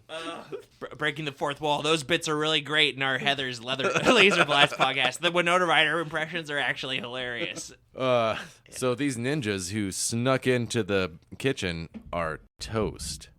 Yeah. Don't forget the scrambled eggs, babe. They're the red shirts of the ninja world. They're just like regular hand ninjas. So I think this movie has it has a lot of ninjas and has a couple like legitimately good ninjas, and I like to see that balance. You got to have a lot of fodder for they don't Elektra to pay just off kill. the good ninjas enough though. No. Yeah. Like Elektra should have to do something clever to defeat each of these ninjas. She does something clever to defeat Karigi. I What actually does have she some prepared. do on him? So I guess Okay, we'll just well, get first- into it. So this first is she gets another flashback one more time, fuck, and this yeah. is where she finally sees that it was not Yeah. the fucking Tenacious D Devil or Tim Curry from Legend. It KG was wasn't Kirigi. anywhere near there. Yeah, I thought like maybe all this stuff was Karigi doing weird transformations. Like he was, His powers are poorly defined. and he's got some kind of weird psychic thing. So maybe he messes with your brain a little. I Like know maybe you can he read my scrambled thoughts, her boy. brain. meow Yeah. meow meow meow meow meow meow meow meow meow meow meow meow meow It's meow. stuck in my head. So yeah, she remembers that it was actually him that killed her mother. That's fucking stupid. We're having a showdown, and there's sheets flying everywhere that were covering all the furniture, like you have in a spooky abandoned Oh my mansion. God. We get like 5 to 7 straight minutes of Jennifer Garner flailing around with white sheets on her It's head. it's so horrible. She's It's got like a the Trump sheets, rally. There's right? people with sheets all over their heads. I don't know and what's going on. it's It's a peaceful protest, sir. Ninjas, stand back, stand by. So they have like real sheets that are kind of being thrown on her, and she's being kind of surrounded and attacked by a bunch of computer sheets. Yeah. And while this is happening, she's like spinning her little sigh around, and I'm pretty sure that this is like they use CGI hands or something because it looks like garbage. And we've seen her kind of do cool stuff with that before, but It was horrible. and she gets her ass kicked.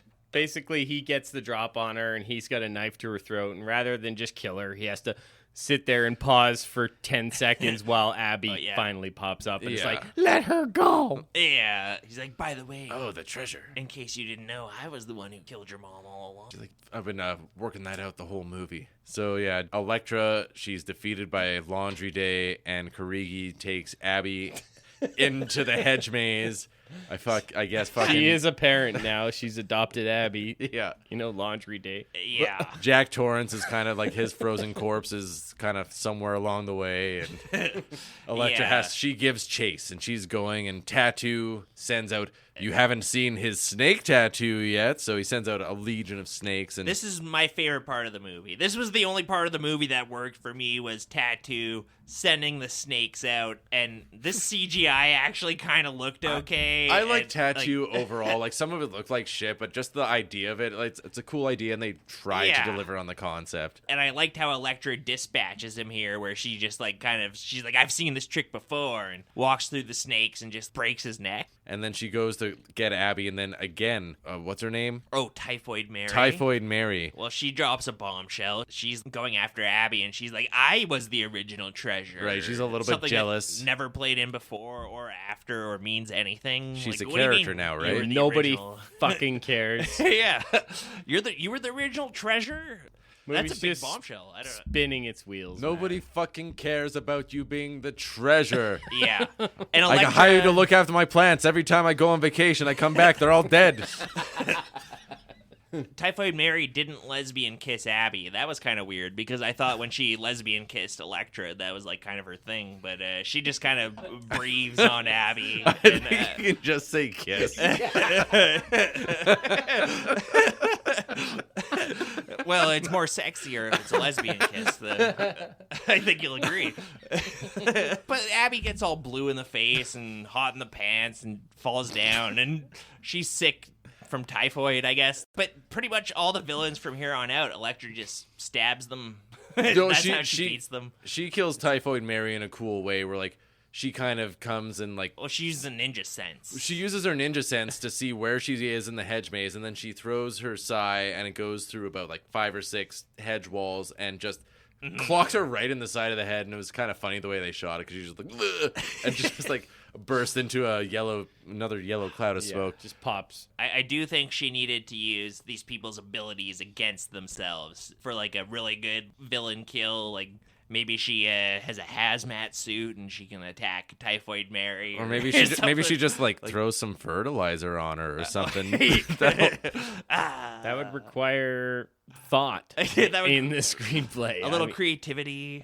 It's incredible Kevin Feige even greenlit this. Anyway, Elektra's having her final fight with Kirigi, and there's some decent fight choreography here. I'll give it that. This is one of the first times where she's had to have a prolonged fight with one of these bad guys where they are using their abilities. Mm-hmm. For the most part, her fight with the stone lasted all of 2 seconds. She just went up and broke Tattoo's neck while he wasn't doing anything. And she didn't even really fight Roundup. She just kind of hit her in the head with a knife. So ninja sense. It's knife. cool, like when they actually explore these abilities and kind of do it in a fight. And this guy's super fast. He's kicking the shit out of her. Yeah, and he super beats her. Speed, like Edward from Twilight. She also has some degree of ninja speed. She's been appearing behind people and pulling the Batman throughout the movie. Poorly defined, but yeah, sure. Yeah. She's the type of person who will like pull the Batman after Christmas dinner and not even say thanks for a nice meal. Yeah. There's a little cute moment between Mark Miller and her where they smooch earlier in the movie, and he's like, I didn't mean to smooch you, and she's like, oh yeah, I hated that, like kind of ironically, like a little sexy, and that comes up again when they smooch later in the movie too. Yeah, don't worry, they smooch later. She's got some smoochable lips. But first she's got to dispatch Kirigi, and she does so in a truly brilliant fashion. I haven't seen such a takedown since Deathstroke took down the entire Justice League of America in Identity Crisis. Yeah. What do you do when you're fighting somebody super fast? You trick them and have them like run into your knife. So like stabbed his bitch ass. And yeah. Tossed him down a well. Mm-hmm. She's a well wisher, ladies and gentlemen. Ladies and gentlemen. Tattoo? So, who's this tattoo guy?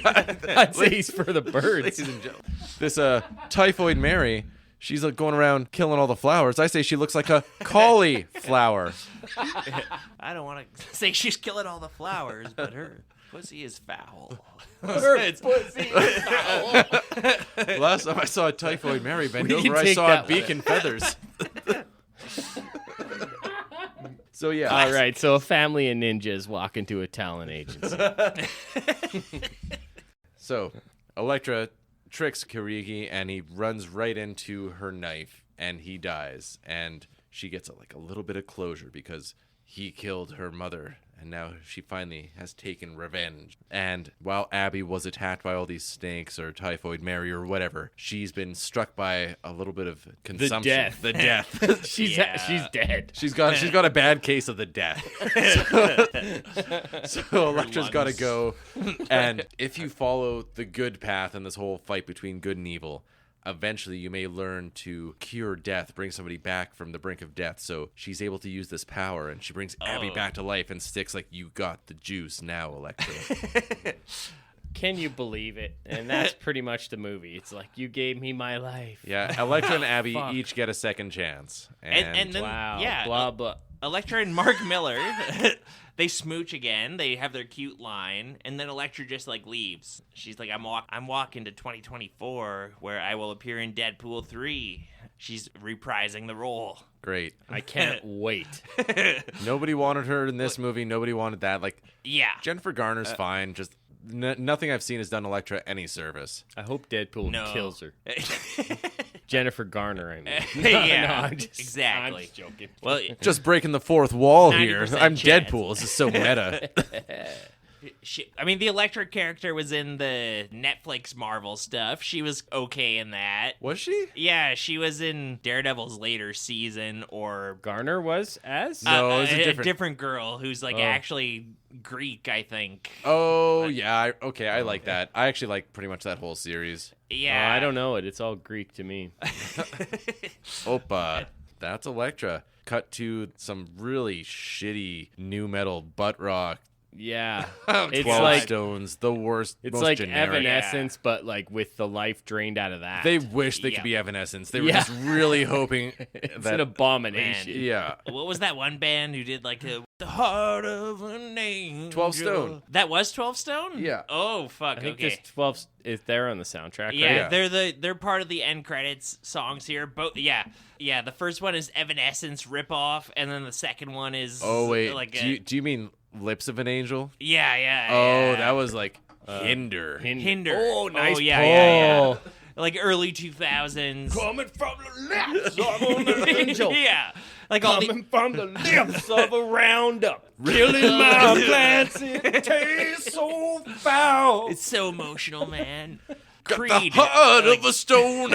No matter what I say, I can't get through. They're all like fourth-rate knockoffs of Creed, like that kind of vocal style. And That was Creed is like a fourth-rate knockoff of like Pearl Jam. And that was the early 2000s. It was cool then to hear that kind of music. you know what's crazy is that music still exists. And it's popular. Yeah, amongst a certain sect of people. Hey, I'm not judging. Probably a lot of them are listening more to this power podcast. to you. Yeah, it's very. But if you want us to sing Hinder and stuff, and we'll do it. Whatever it Yeah. takes to keep your listenership. We'll send you nude. We'll embarrass ourselves, humiliate ourselves. We recently watched the Anthony Weiner documentary, and we got some really good ideas about how to promote our podcast. Yeah, we won't release those nudes of you no, if you listen. no revenge porn here. but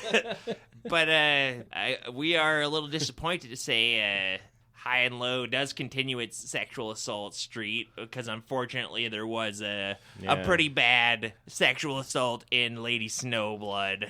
No vomit, though. No vomit. For those That's- keeping score. That's Yeah. too bad. Oh yeah, that sucks. So we got one more for SA, 0 for vomit. Did Tattoo ever vomit any snakes out of his mouth?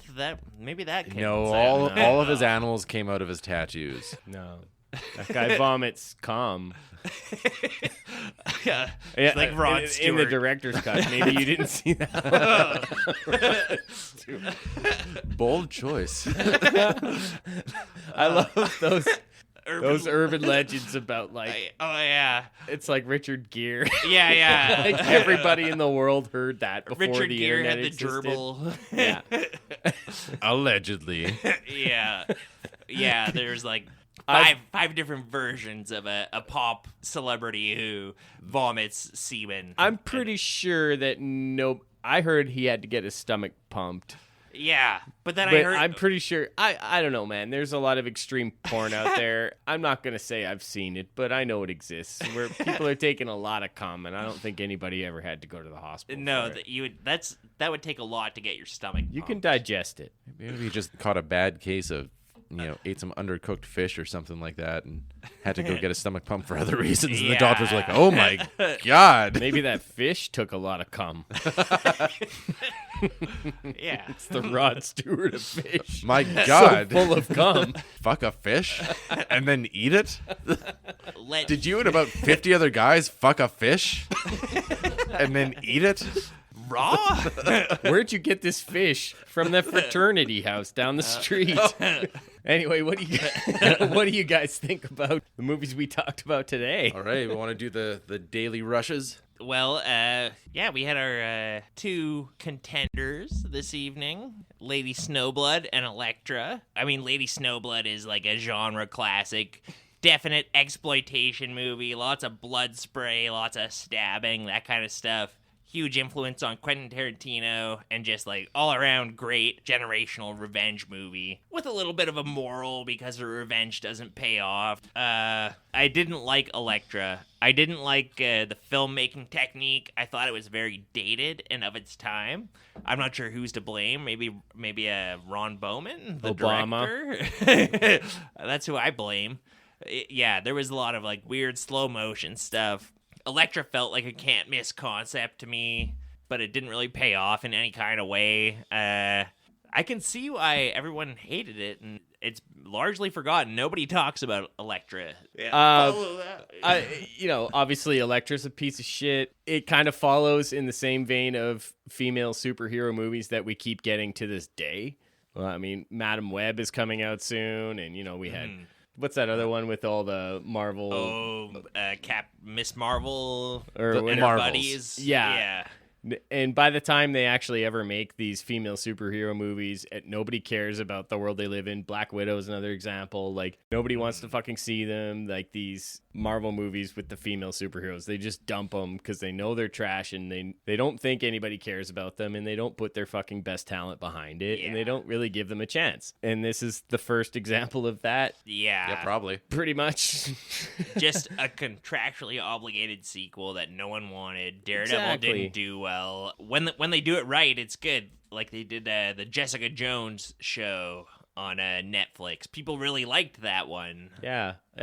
In the series format, it's been done to some success, but I mean, this one was just a failure from the jump. Anyway, Lady Snowblood fucking rules. Check it out. If you like Kill Bill, you'll really like this too. I promise. It's fucking quick, hour-and-a-half long movie. It fucking rips. The story rules. The soundtrack rules. It's beautiful to look at. It's fucking violent, and it's everything you want. Yeah, no, 100%. If you haven't seen Lady Snowblood, pause this podcast, erase the last 3 hours of your memory and go and watch it, and then listen to this podcast again, because it really is the high watermark of the genre. Yeah, it's good. Like Luke said, it's to the point. You're in, you're out. You get to see a whole bunch of sweet, like Mitchell would like to talk about, the arterial spray. It's one of the few movies that gives like Shogun Assassin a run for its money, because it really goes for it, and it's great. And that's the biggest problem with Elektra, is it doesn't do that. If you're going to give me any sort of assassin movie where somebody's like stabbing people for a living, like she's not some sniper. She's got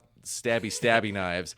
I want to see that. I want to see more of that. And this movie really didn't do that. And I think if they went for it, it would have been way better, and it probably wouldn't have hurt the box office. It wasn't pleasant to watch. I don't think it's the worst thing we've done, but it's not far off. I'd put it right on par with Macbeth from 2006. It's right around that same era. Both movies look like shit, but Jennifer Garner has six-pack abs, so I give this movie 6 stars out of 5. Yeah.